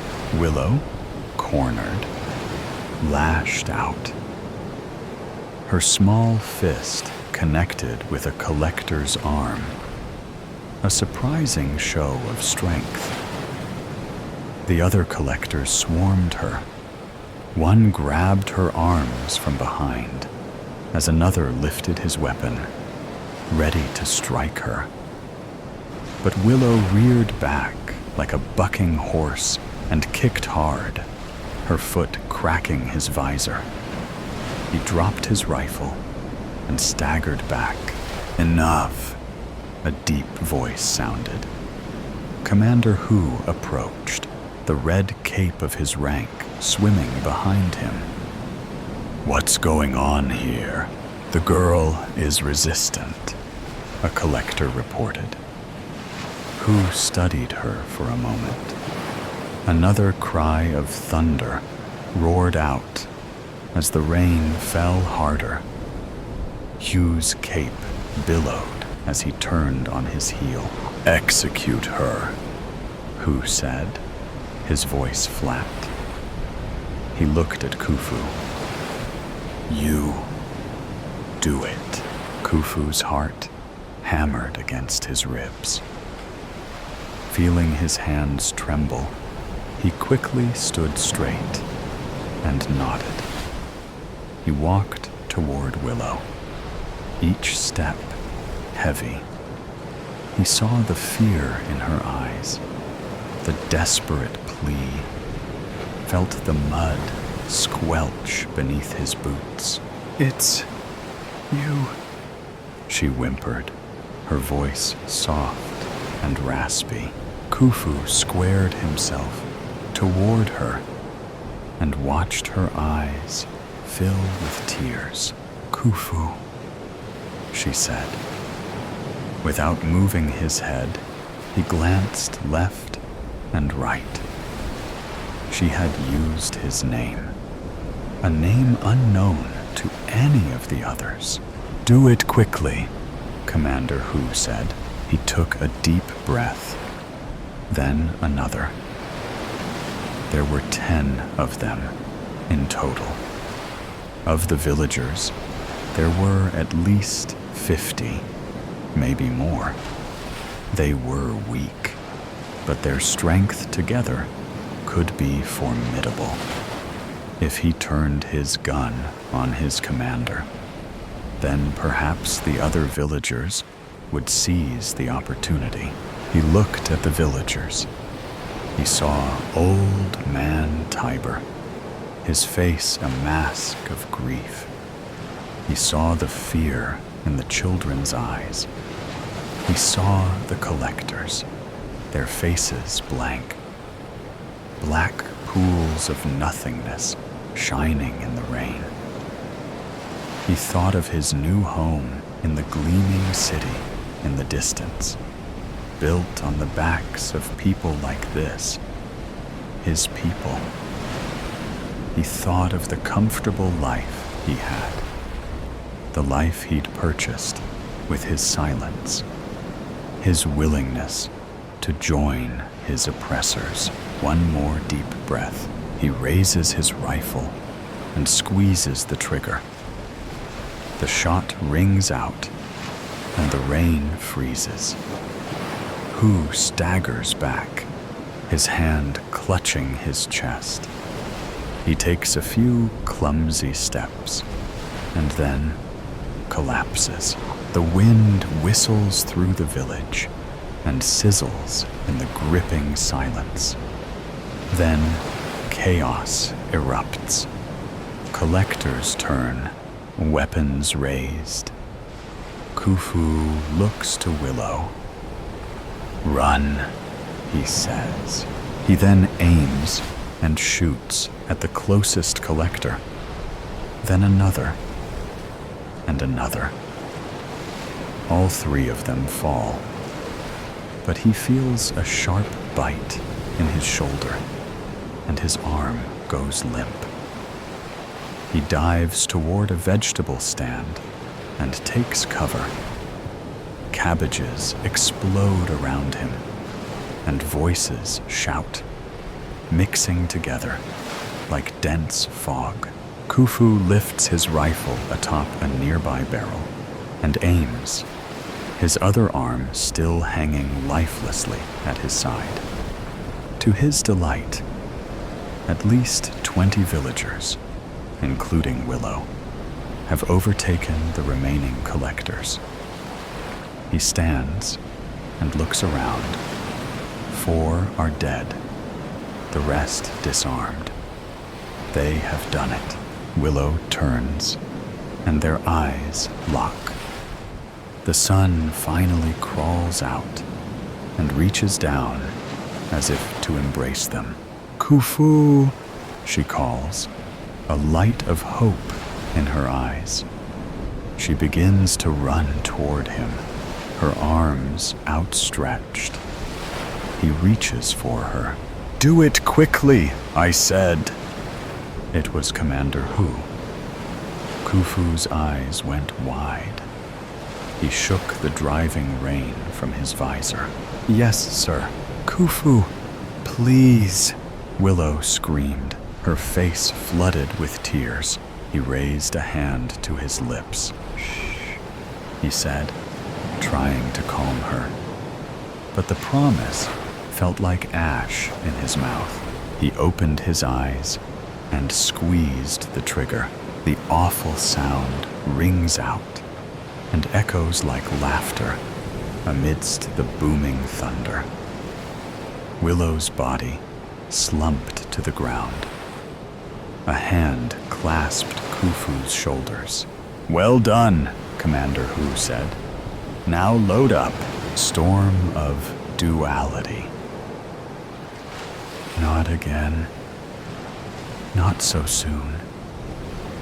Margaret's whisper carried over the silence of the house. With a fierce grip, she bit her remaining fingernail, tearing a piece off and causing the skin to bleed. Margaret stood at the window as the sky brooded, thick with the weight of an impending storm. Dark clouds churned in slow agony, twisting and folding over themselves as if writhing in torment. This storm, she knew, would continue for days. Long, agonizing days. A sharp gust of wind rattled the glass, and she flinched. The leaves outside skittered like restless spirits, whispering secrets she didn't want to hear. The first patter of rain kissed the roof, soft, almost deceivingly gentle. She, however, saw through the deception. Soon, the downpour would come. The sky would open, and the world would drown in its sorrow. She pressed a trembling hand to her forehead. It was happening again. The slow, creeping descent. The shift within herself that she feared most. Margaret felt strangely linked to the storm. A tether that bound her to its fury, its anguish. As the clouds thickened and the thunder rumbled low in the distance, something inside her twisted. The familiar chasm in her mind yawned open, and she felt herself slipping into it. Her childhood marked her first awareness of this connection. A violent thunderstorm had raged outside, and she had found herself gripped with a restless, frantic energy. It was as though the storm had crawled inside her, and filled her veins with its electric charge. Her mother had found her hours later, curled in a corner, whispering to herself. "It's not me," she had murmured over and over. "It's not me." Adulthood brought no change to that feeling. The storm, the darkness, the shifting inside her. Dr. Jekyll and Mr. Hyde. That's how it felt. Two selves coexisting in fragile balance until the storm tipped the scale. A peal of thunder cracked across the sky, and she clenched her hands into fists. The rain was coming harder now, sheets of it hammering against the house with merciless force. The wind howled, shaking the trees, their skeletal branches clawing at the sky as she moved from the window. The walls felt like they were closing in, the shadows distorting her sense of reality. She reached for the kettle with unsteady hands, trying to focus on something tangible, something real. But her fingers fumbled, and the kettle clattered to the floor with a deafening crash. Margaret gawped, stumbling back and slamming into the counter. The impact sent a jolt through her body, but it was nothing compared to the dread twisting inside her. The storm's grip extended beyond the world outside. It clawed at her very mind, unraveling her sanity, thread by thread. She could feel herself fracturing, her thoughts splintering under the immense pressure, as if something dark and insidious lurked just beneath the surface, waiting for the perfect moment to take control. The whispering started then, not from outside, not from the wind, but from within her own head. Just surrender. It will be easier. She squeezed her eyes shut, rocking her head. No, why fight it? You know this is who you are. She pressed her hands to her temples.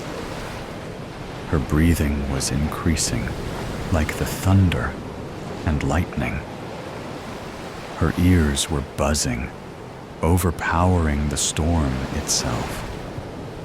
Margaret sensed her body was detaching from itself, like her reality was crumbling to the floor.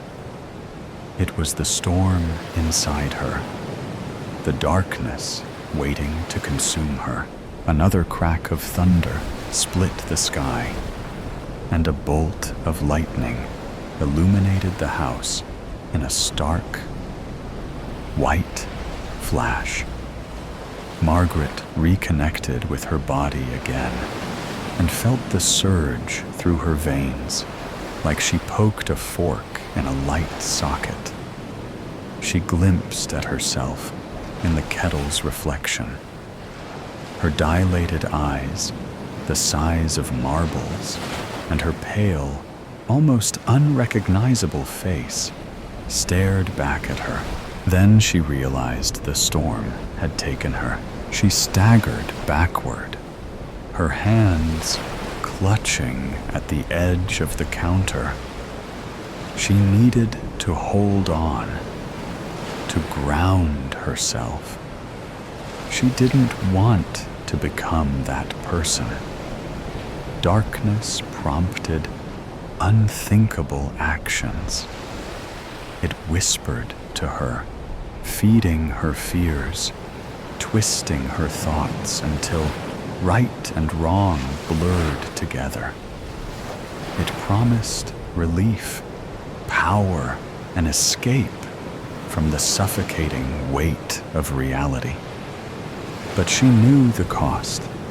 She had seen it before, felt it claw at her mind, urging her to surrender. Her fingers gripped the counter tighter, nails biting into the surface. She had to resist. She fought despite the overwhelming urge to give up. Letting go felt incredibly tempting. To release pent-up emotion, to embody the storm's will. She could feel the power coiling in her chest, raw and untamed. Another roar of thunder, another crash of rain. The wind shrieked, rattling the windows as she thought they might shatter. Margaret let out a strangled sob. "Please, stop." But storms don't listen. Their anger is unrestrained, and they destroy. Tears burned fiery trails down her cheeks. She staggered forward, pressing her forehead to the cool glass of the window. The rain distorted the world outside, turning everything into an indistinct blur. Just like her mind, she had to hold on. She had to be strong and fight. With a trembling breath, she forced herself to move, to step away from the window. She grabbed the kettle from the floor and set it back on the stove, the simple motion anchoring her. She filled it with water, her fingers still shaking, but moving with purpose. The dizziness was overpowering her, while vibrations pulsate at her temples, and brief electrical shakes interrupted her thought process. She would endure the storm, both outside and within. But what awaited on the other side? Would she emerge unscathed, or would the tempest leave its mark, reshaping her in ways she could never undo? Having put the kettle back on the counter, Margaret closed her eyes and breathed deeply. She made her way to the special place, the soundproof area, with images of forests, waterfalls, and seascape. She made sure it was stocked with water, nuts, and protein bars. This served as her refuge, untouched by inner or outer turmoil. Here, seemingly serene, she escaped chaos. Briefly rediscovering herself, Margaret cast a final glance at the furious storm, its howls clawing at the windows like a desperate specter.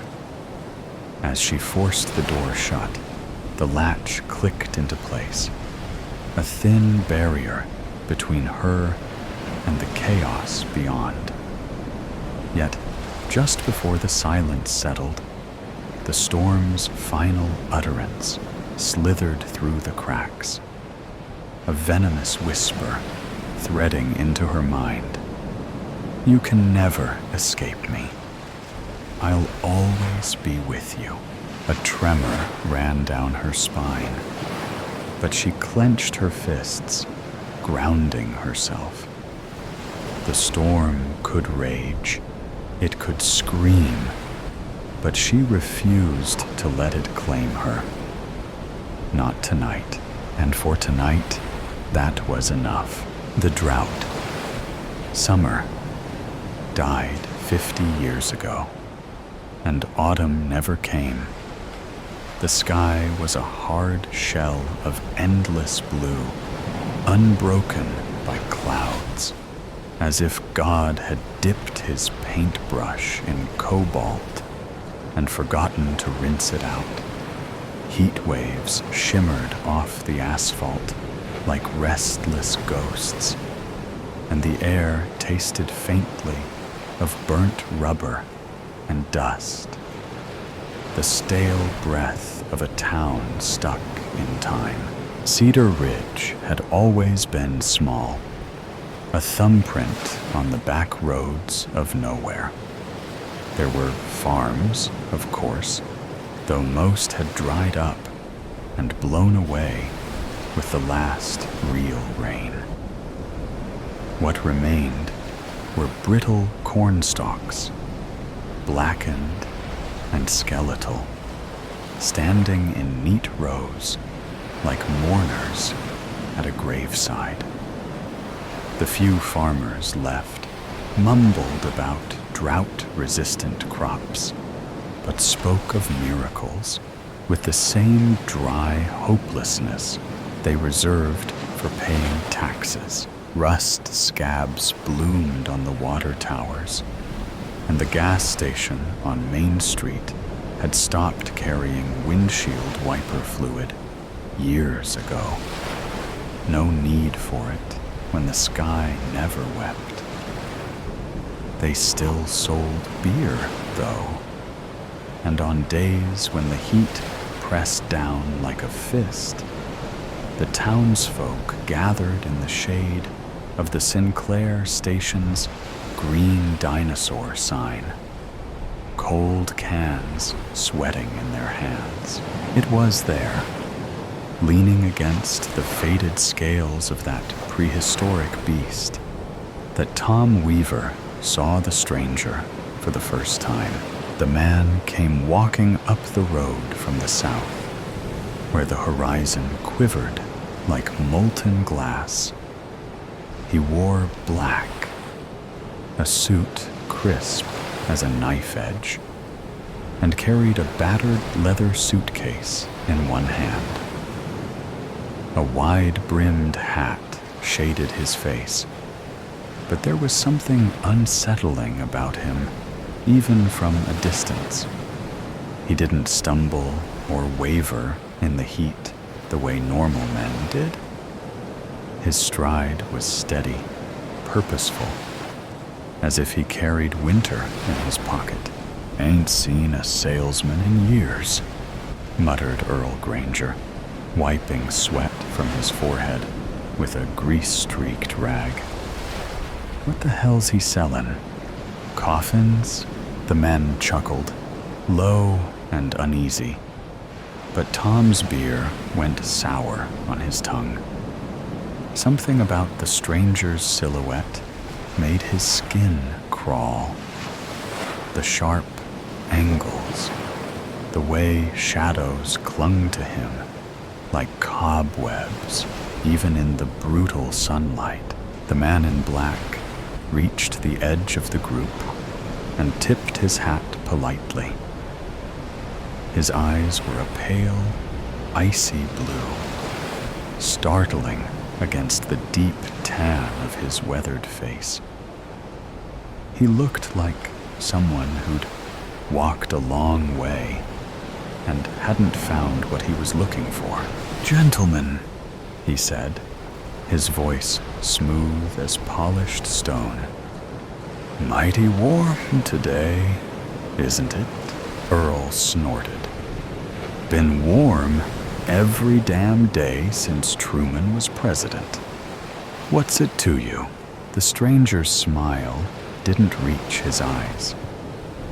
"Oh, I'm just passing through. Thought maybe you fine folks could help me with a little business matter." Tom narrowed his eyes. "What kind of business?" The man set his suitcase down with a soft thud. The latches gleamed like silver teeth as he flicked them open. Inside, nestled against dark velvet, were rows of gleaming vials filled with liquid that shimmered like captured moonlight. "I sell weather," the man said simply. There was a beat of stunned silence, followed by a bark of laughter from Earl. "Weather? You gotta be kidding me. What's next? Bottled air?" The stranger didn't flinch. "Rain, snow, a cool breeze on a summer's day. I've got it all, guaranteed to work or your money back. Tom stepped closer, curiosity prickling beneath his unease. He peered into the case, mesmerized by the swirling colors. One vial shimmered with iridescent blues and silvers, like the reflection of moonlight on water. Another glowed a fierce, fiery red. "How much?" Tom asked before he could stop himself. The stranger's lips curved into that unsettling smile again. "For you, sir?" "A bargain. One memory, freely given." Tom blinked. "A memory? Just a little thing," the man assured him. "Something you won't miss. In exchange, I'll give you enough rain to fill your fields for a season." Earl spat on the ground. "This is bullshit. Come on, Tommy, let's get out of here." But Tom's heart was pounding. He thought of his farm, the cracked earth, the dying crops. Thought of his wife, Ellie, who hadn't smiled in months because she knew what was coming. The bank foreclosure, the auction, the slow death of everything they'd built together. "What kind of memory?" Tom asked hoarsely. The stranger's eyes gleamed. "Oh, just a small one. Perhaps the taste of your first kiss, the sound of your mother's laughter. Nothing important." Tom hesitated, then nodded. "Deal." The man in black extended a gloved hand, and Tom shook it. The air shimmered between them, and for a moment, Tom felt a strange, dizzying tug deep in his chest, like something had been gently plucked from inside him. When it was over, the stranger handed him a vial filled with shimmering blue liquid. "Pour this over your fields tonight," he instructed. "And remember, the bargain is sealed." Tom barely heard him.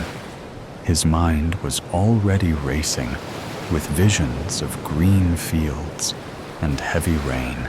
That night, under a sky still stubbornly cloudless, Tom stood at the edge of his withered fields. The brittle corn stalks rattled faintly in the dry breeze, a chorus of death. His hands trembled as he uncorked the vial, the shimmering blue liquid catching what little starlight there was. The scent hit him first, clean, sharp, like distant lightning and wet pavement after a storm. It was a smell he hadn't known in years. Taking a deep breath, Tom tilted the vial and let the liquid trickle out. It splattered onto the cracked, dust-hardened earth with a faint hiss, vanishing almost instantly into the thirsty ground. He watched, breath tight in his chest, waiting for something, anything, to happen. At first, there was only soot, thick and suffocating. Then the earth shuddered beneath his feet, subtle as a heartbeat, but growing stronger. The low, primal growl of thunder rolled across the sky, distant yet powerful, like some ancient beast awakening from a long slumber. The wind shifted, cool and damp, carrying with it the promise of deliverance. A single drop splattered against Tom's forehead, cold and startling. He blinked, hardly daring to believe it. Another drop, then another, until the heavens opened with a sudden, furious roar.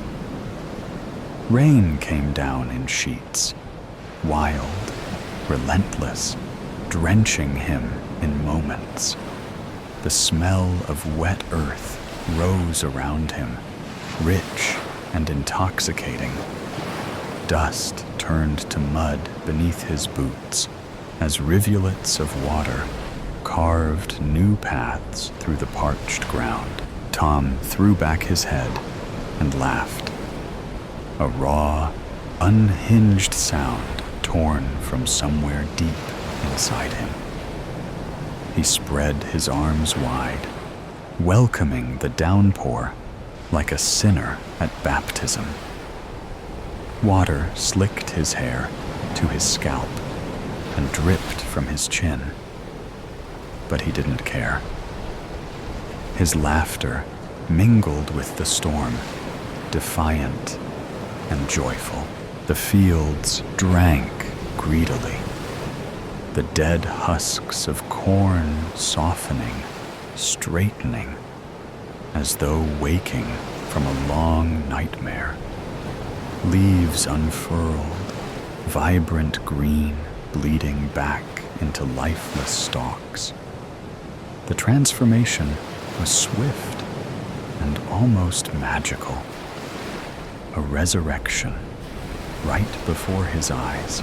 By morning, the storm had passed, leaving the world washed clean and glistening under a pale new sun.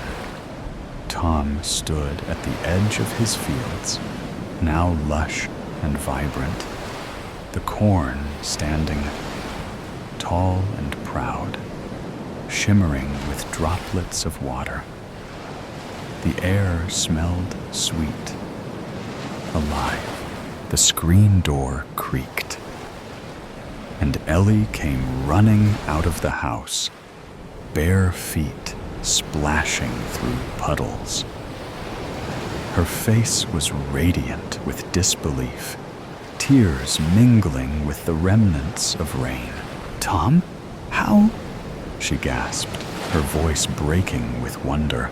He didn't answer. Words seemed pointless. Instead, he pulled her into his arms and kissed her, fierce and grateful, as if sealing a promise between them. For the first time in years, Cedar Ridge felt alive, and hope, long buried beneath drought and despair, bloomed anew. The stranger returned a week later. Tom saw him standing by the gas station, his black suit immaculate despite the mud that clung to everyone else's boots. He knew, deep down, that this was no coincidence. "What do you want?" Tom demanded, his voice rough. The man's smile was razor sharp. "Just checking in. How's the farm?" "It's fine. Better than fine. Glad to hear it." The stranger's eyes glittered. "But you see, Mr. Weaver, memories are tricky things. Sometimes they're connected in ways we don't expect." Tom frowned. "What are you talking about?" The man tilted his head. "Tell me, Tom, do you remember your wife's name?" Tom opened his mouth, then froze. A cold dread crept up his spine. He could see her face clearly, her bright eyes, the curve of her smile, but her name was gone, slipped through his fingers like water. "No, Tom whispered, horror dawning. No, that's not possible. Ah, the stranger said softly.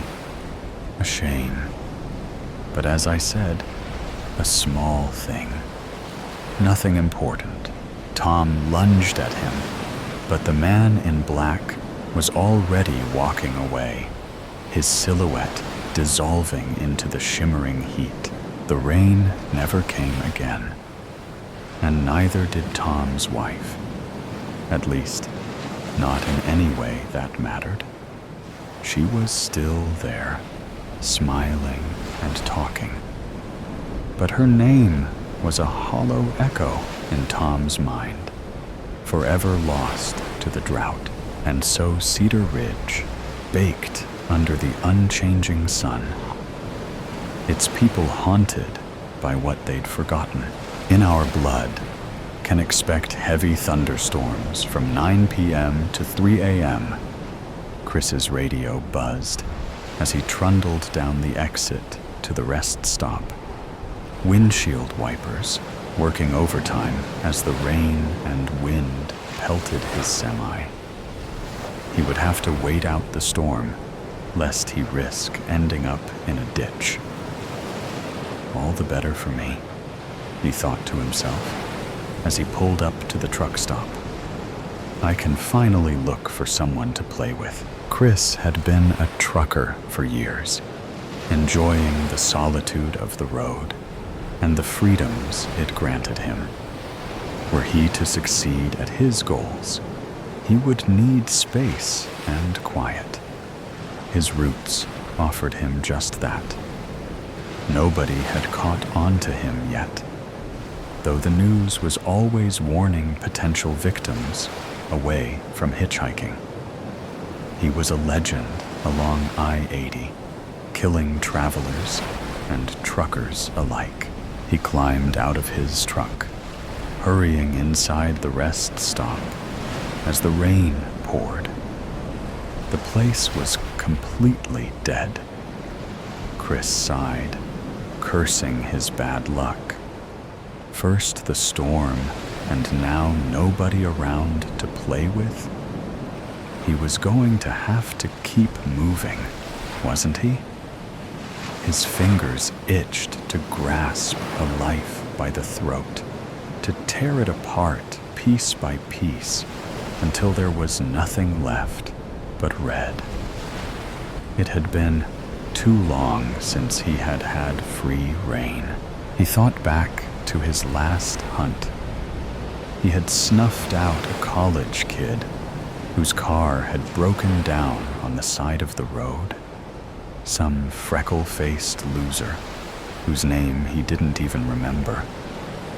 That kid had put up a good fight, but he was no match for Chris. None of them were. He grinned to himself. He would find someone to play with soon enough. The sound of the rest stop doors banging open startled him, and he turned to find two sopping wet figures shaking themselves dry in the entryway. They looked young and weak, Chris noted, with a wolfish grin. Perfect. What are you boys doing out here all alone? Chris called out, watching his prey with barely concealed bloodlust. The young men eyed him warily. One of them stepped forward, standing between Chris and his friend. It's not safe out there in the rain. Our car broke down, the young man said quietly, voice meek and small. We need a ride. Can you help us, mister? Chris couldn't believe his luck. Where are you two headed? Chicago. Chris grinned, extending a weathered hand for the boy to take. We'll head out when the rain has let up a bit then, he said, introducing himself. My name is Chris. What do I call you two? I'm Matthew, the boy who shook his hand said. And I'm Sam. the other said warily. They were perfect for Chris in every way, soft and unassuming.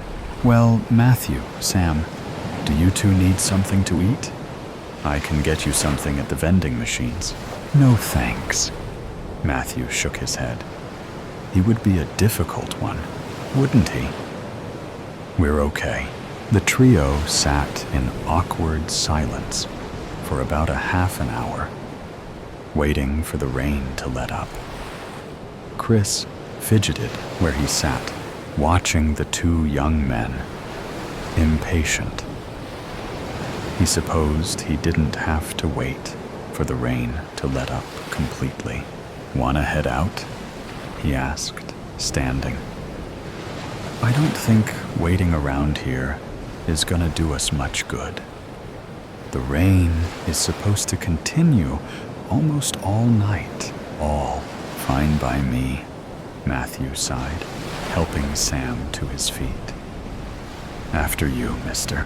Chris led them through the pouring rain and towards his truck, helping them up into the cabin. Thunder boomed overhead, a sinister soundtrack for what was about to come. Chris got Matthew and Sam situated and then pulled out of the rest stop, heart soaring with anticipation. "So what's in Chicago?" Chris asked, looking over at Matthew. "Family? Friends? A new start," Matthew said quietly, expression tense. "I don't want to talk about it." Perfect, Chris thought. They're runaways. Fair enough. I won't make you talk if you don't want to. "Where are you headed?" Sam asked. The first thing he had said the entire time he was in Chris's truck. "Are you going to Chicago too?" "Nah," Chris dismissed. "I'm headed for the East Coast. Raleigh." "Not anymore," Chris gasped as Matthew reached across the center console, wrestling the steering wheel out of his grip and sending them veering off the road.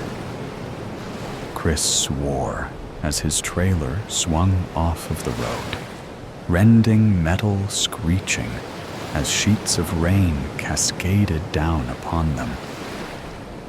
What the hell was this kid's problem? Rage built in Chris's chest as the semi came to a shuddering halt, firmly lodged in the drainage ditch. "You're ours now," Matthew hissed as he stuck Chris in the neck with something sharp and stinging. He could feel the fight leave his body as Matthew and Sam dragged him out of the truck and into the ditch. What were these kids? Chris struggled against his captors, but whatever they had drugged him with was making it hard to coordinate his limbs. He was so tired. "Sammy," Matthew hummed as he brushed Chris's rain-matted hair off of his forehead. "He can be yours. Happy birthday." Sam grinned wildly, the flicker of light against a blade catching Chris's eye as he lay paralyzed in the mud and grass. These kids were like him, he realized. He had fallen victim to his own game. He coughed weakly as Sam's knife ghosted across his skin, stinging icy cold. He was completely at the mercy of those he was sure would have been his victims. "You thought you could kill us," Matthew mused, gaze cold and calculating. Lightning split the sky with a resounding crack.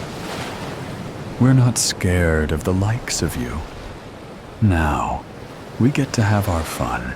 The wind screamed in Chris's stead as his captors took him apart. Oh, the irony of it all. Here he was, reduced to a mere plaything in the heart of the storm. He never should have stopped at that rest stop. Only once his frantic heartbeat had fizzled out did the fear finally leave him. He stared unseeingly into the pouring rain as the sky mourned his loss. Matthew and Sam disappeared into the night, not a trace left behind. The Federal Bureau of Investigation has issued a warning to travelers along I-80. Chris's radio buzzed as the semi lay abandoned in the ditch. Serial killings along the highway threaten lone truckers. Do not stop for hitchhikers and report anything suspicious to local authorities. Toxic confections. Beep, beep. Catherine put on her oven mitts and pulled out the hot tray of chocolate chip cookies from the oven. She turned the oven off before the timer could beep again. Working quickly, she lifted the cookies off the sheet and onto a cooling rack. She cleaned as she went, making sure not to leave any crumbs on the counter or any dirty dishes out. Brendan would be coming home shortly, and she wanted everything to be perfect. She had gone out earlier to buy a large brown rug for the living room and situated it underneath the coffee table. She had seen rugs used in the movies. She was careful to use cash, as she didn't want the purchase on her credit card. Catherine hoped he wouldn't notice the new rug right away, but if he did, she'd just tell him she wanted to spruce the place up a bit, which she rarely ever got to do. Their home was always so clean and welcoming, though. Nothing was ever out of place. Brendan's friends loved coming over here for football Sundays. She would shower them with snacks, beer, and witty commentary as she portrayed herself as the perfect housewife. She checked the clock. 3:44 p.m. He would be getting home in less than half an hour. Her breathing quickened, and her heart starting beating hard against her chest. She'd been meticulously planning this for weeks, and now it was only 20 mins away from happening. If this doesn't work, I'm dead. This needs to work. She had gone to the library and read through too many books to get this wrong. Everything, down to the measurements she needed. And the phone rang, interrupting her thoughts. Hello? Catherine slowly picked up the phone on the edge of the counter. She wasn't allowed to have a cell phone, so the only other option was a landline, which sucked because it had no caller ID, so she often had to deal with telemarketers. Hey, Kat, how are you? The familiar voice on the other end asked. Her sister was one of the only people in her life that still talked to her. Catherine had slowly pushed everyone else away over the last few years, becoming quite isolated. Hi, Becca. I'm good. How are you? How's Brian? The kids? She asked, trying to sound normal and hoping the answers would be quick so that she could get back to preparing for tonight. We're all great. I hope we can get together soon. It feels like I haven't seen you in ages. We need to go for dinner or drinks soon, Becca exclaimed. She always sounds so bubbly and happy. I wish I could be like that, Catherine thought to herself. Maybe one day soon. Yes, I'd love to. Sorry, I've been so busy lately with work. I just haven't gotten around to seeing anyone. We will hang out soon, though. I promise. This was a lie. Catherine hadn't worked in 3 years, but she'd been lying for so long about it that changing her story now felt impossible. The truth was, she couldn't let her sister see the bruises and cuts that marked her body, the ones that showed up too often and were sometimes too hard to hide. A week ago, one of Catherine's old classmates from college had recognized her when she was at dinner with Brendan. A tall, attractive man she had known only because they had done a couple of group projects together in English class. She did her best to end the conversation quickly, feigning disinterest, but the damage was already done. The drive home that night was silent. But as soon as they got through the front door, Brendan screamed at her, accused her of cheating with this man, whose name she couldn't even remember. You are such a whore.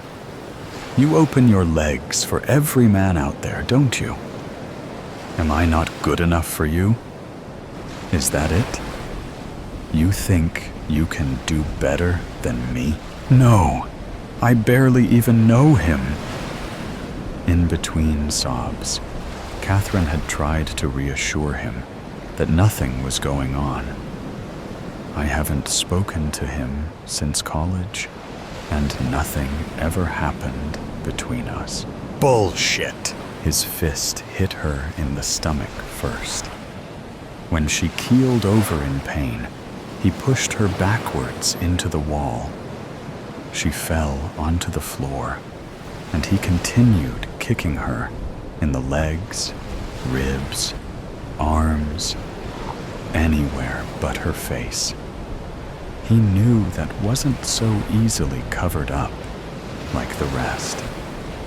She put her arms up to protect herself, begging him to stop, and he eventually backed off, only to grab a glass from the cupboard and throw it at the wall just above her head. Before leaving the room, glass rained down, scraping her head and arms. A trickle of blood rolled down from her forehead into the corner of her eye, blurring her vision. This wasn't the worst he'd ever done to her, but it still cut deep. The physical pain stung, but the emotional agony was far worse. How could the person she loved treat her like this? She lay there on the floor for an hour before forcing herself upright and cleaning up the broken glass. Brendan was already asleep, so she showered, bandaged herself up, changed into pajamas, and got into bed beside him, all the while planning her escape. Brendan was used to her forgiving him every time he had one of these episodes. He was very good at manipulating the situation to make her feel like it was all her fault. He would buy her flowers, tell her he didn't mean to hurt her, but that it wouldn't have happened if she hadn't entertained him, been so careless, left such a huge mess for him, etc. She was always the one who ended up apologizing. Little did he know, she had wanted to leave him for months, but was terrified that he may actually kill her if she tried.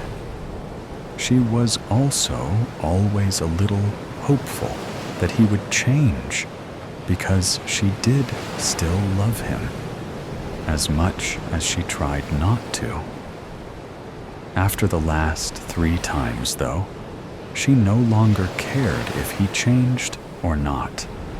She needed to get herself out of this permanently. "Kat, you there?" Becca's voice startled her back to the present. "Sorry. Yes, I'm here. Just distracted. Still have so much to do before Brendan gets home. I don't want him to see this mess. Plus, I have to make dinner and do the laundry still. Can I call you tomorrow?" "Yeah, of course." Becca paused. "You know, he could be helping you with some of that, too. You shouldn't put so much pressure on yourself." She had never liked Brendan, had tried to convince Catherine not to marry him because she got a bad vibe from him. Too bad Catherine hadn't listened. "I know. I'll talk to him. Love you. Bye. Love you too." Catherine hung up the phone and took a deep breath. Bending down, she reached under the sink, behind the garbage can, and pulled out the bottle of cyanide. Again, she poured a tablespoon of it into a teacup, then started boiling some water. She had decided on this method because she had read that it was clean, simple, and often used by housewives with horrible husbands.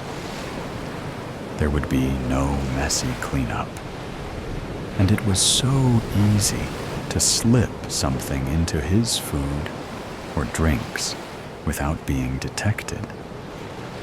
One thing he did appreciate about her was her cooking skills. She knew her way around a kitchen, and he always ate everything she made. She had mixed in a good amount of cyanide into the cookies, hoping he would eat a lot of them. But just in case, she would also be putting some in his tea, which would be waiting for him on the coffee table when he got home, next to a plate of cookies. If he offered her some, she had planned on her excuse being that she had already eaten one, and that was enough. Brendan liked her skinny, and often commented on how much she ate, so he would understand. Just as she finished mixing the cream and sugar into his tea, she heard the sound of Brendan's tires crunching gravel on the driveway. She looked out the window to see him climbing out of his car. Catherine took one more quick look at everything she had prepared. I think this is it. This either works or it doesn't. He dies or he kills me. Either way, I'll be out of this hell. He came through the door, tossing his briefcase down on the ground. Honey, I'm home. Where's my kiss? Brendan called out.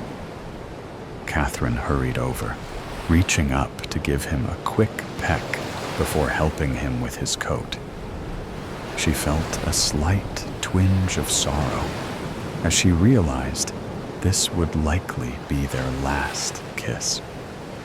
But she pushed that thought out of her mind by reminding herself how he has treated her these last few years. He'd isolated her, insulted her, beat her, made her feel like she was worthless, and then made her think everything was her own fault.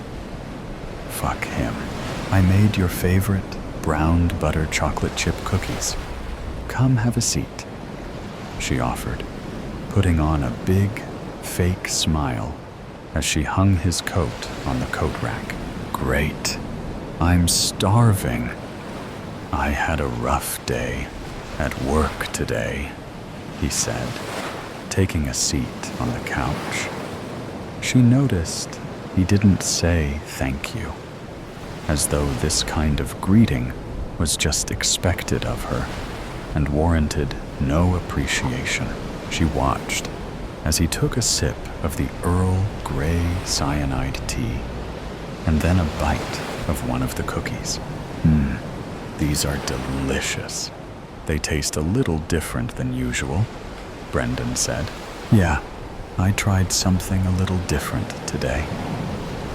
Catherine smiled at him. It's good. Hey, is this a new rug? He finally noticed, taking in the brown, patterned, synthetic fiber rug below his feet. Catherine's heart jumped, but she remained calm. She had prepared for this. Yeah, I saw it today and thought it would look perfect in our living room. And later, you'll look perfect, all rolled up in it, she thought to herself, holding back a smirk. Well, I think a gray rug would have been better. We will have to pick out a nicer one this weekend. Nice effort, though.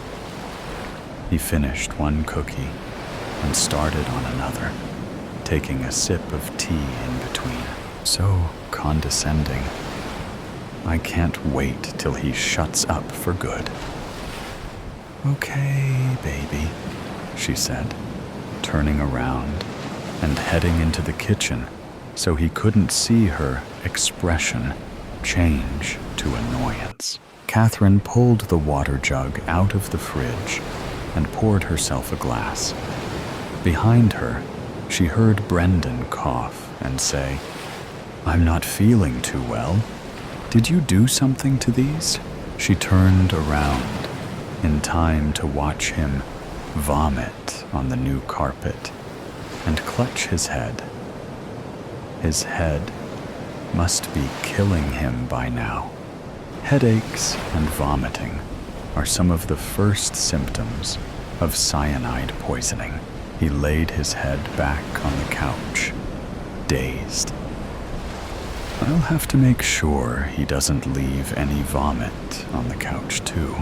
I really don't feel good. Call an ambulance, he begged, quietly. His body began to shake with convulsions. Seizures were another symptom. Catherine stayed silent, watching as he slowly stopped seizing, and then breathing all together. She quietly took pride in freeing herself from such a monster. Someone who pretended to love her, only to hurt her more deeply than she'd ever been hurt, was truly monstrous in her eyes. She felt a wave of relief wash over her as she mourned the last 5 years of her life. No one should ever have to endure the kind of abuse she had. And now, he could never hurt her or anyone else ever again. Now, all that remained was to get rid of his body. A small smile tugged at her lip as she set to work. So today's story has come to an end. Or perhaps it never really ended. There are mysteries still there, questions still unanswered, and sometimes things that seem to only exist in stories can creep into reality in unexpected ways. Are you sure that when you turn off the sound, everything around you will still be normal as before? Or is there something watching you? Either way, always remember that these are just stories, or at least we want to believe that they are. If you like moments of suspense, tension and breathlessness, don't forget to follow me so you don't miss the next stories. And next time, when you come back, make sure you are ready, because what awaits you may be even scarier than you thought. See you again if you still have the courage to continue listening.